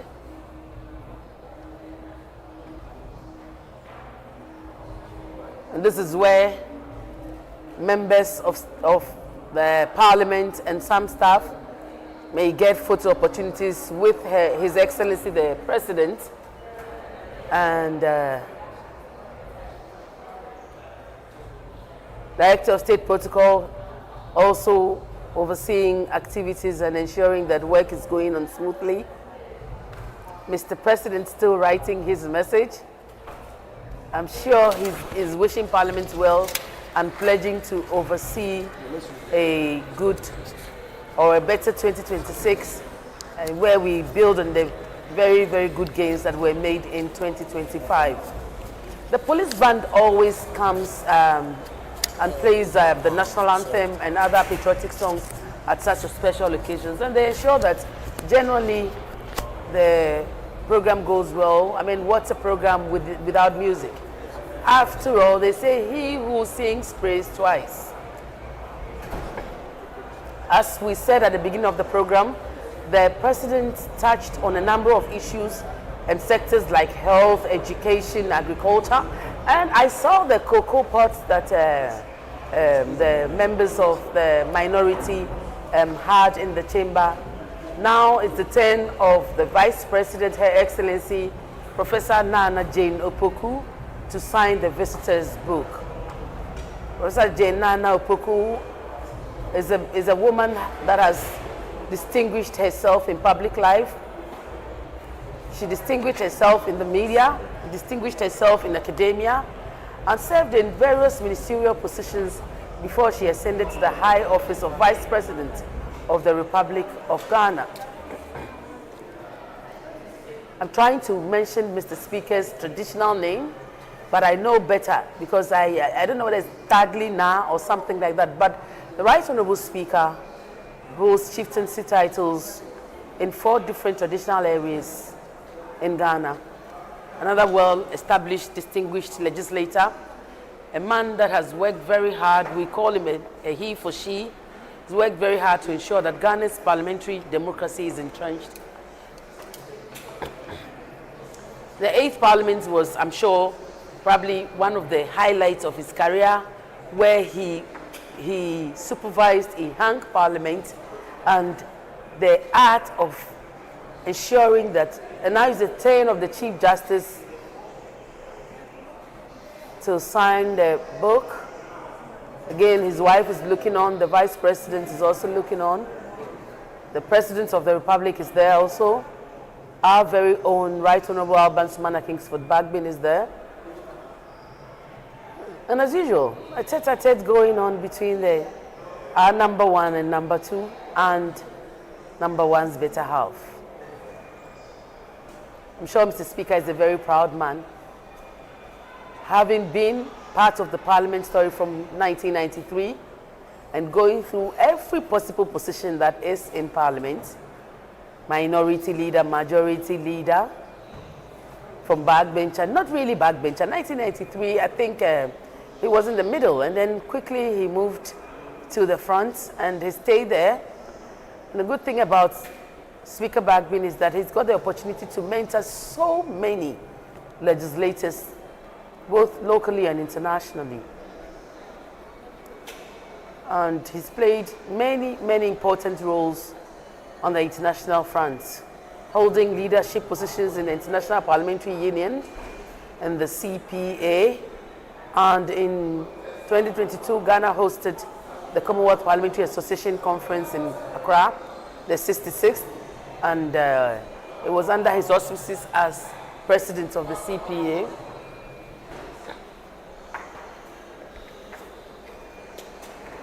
Mr. Speaker exchanging pleasantries with members of Parliament. He just spoke to the minority leader. That's the clerk to Parliament. Camilo is the deputy clerk. And I know that the head of table Equia is there, as well as Eunice from the table office, all exchanging pleasantries with the President, the First Lady, the Chief Justice,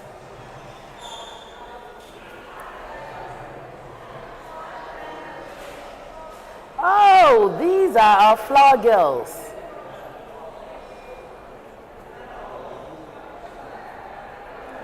Brought all the way from the Oti region. I am sure their parents will be very happy. And I have with me Honorable Isaac Wamanyaku. He is the member for Efia. Honorable, this is a beautiful ceremony, isn't it? Oh yes, it has always been when you have the president visiting Parliament to deliver a state of the nation. What was your key takeaway? And the glass is half full rather than half empty. No, it is actually almost empty, not half full. Not at all. Because I told you earlier in the morning that my expectations are to do more with creating opportunities for the youth in terms of employment.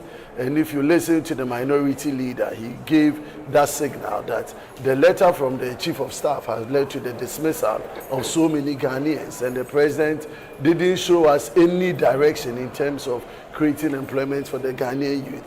Where still is the agricultural sector, where you wanted to see a lot more of what government has done in the year 2025. That also didn't come out so strongly. So basically the main ingredient that offers opportunity for employment, we don't seem to have it, and I think that was missing in the State of the Nation's address. Yes, but there were some really good highlights as well. I mean, employment for over 1 million people, people going out of the poverty threshold. These are things that we should also highlight. That data from the Statistical Service ought to be interrogated, because over the past year till now, governments have never shown us the areas where the employment were created. And so these are numbers that are now being churned out, and their reliance is the Statistical Service. But we need to be very careful, because over the year, we've never seen where these 1 million jobs are being created. The youth remain unemployed. We've never seen it in industry. We've not seen it at the manufacturing sector. Government itself has not done any employment over the past year, 2025. So it's very worrying to see where that true number of on our screens now, the leadership, the second deputy speaker, first deputy speaker have now joined the president and the vice president and Mr. Speaker, the Chief Justice, to take a very memorable photograph. I'll have to let you go, Isaac, because I see that more of our colleagues are there. But I want to invite you to our TV station. Come and let's have a longer conversation on this matter, and do enjoy your day. Awesome. Have a blessed day too. Thank you very much. Deputy Director for Broadcasting doing his thing. They're trying to get Mr. President. Oh, and that's our clerk and our deputy clerk, together with the head of table and the marshal. I'm taking a photograph with His Excellency, the President of the Republic of Ghana, John Dramani Mahama. Of course, my very own brother, Fred Bauer, is also in the background with the mace, which is the authority of Parliament, which is a symbol of authority of Parliament. And today has been a special day. This is a special edition of our coverage on GH Parliament TV, and the plan is to bring you real-time happenings from the real source where it happens, and conversations are being had by the people who are themselves the actors of the things that you see. And today, we've had an opportunity to not only see the state of the nation, which we always see in the media, but also for the very first time ever, tell the Parliament story our own way. And I am being joined by a man who should have been here a lot earlier because he's my partner in crime. We worked very hard to see this come to fruition. Congratulations. I didn't get a chance to congratulate you on the PH Parliament. Oh, thank you. Thank you Well so done. much. Yeah. But I've been seeing your documentary. Yes. And anytime I see the documentary, I'm like, why didn't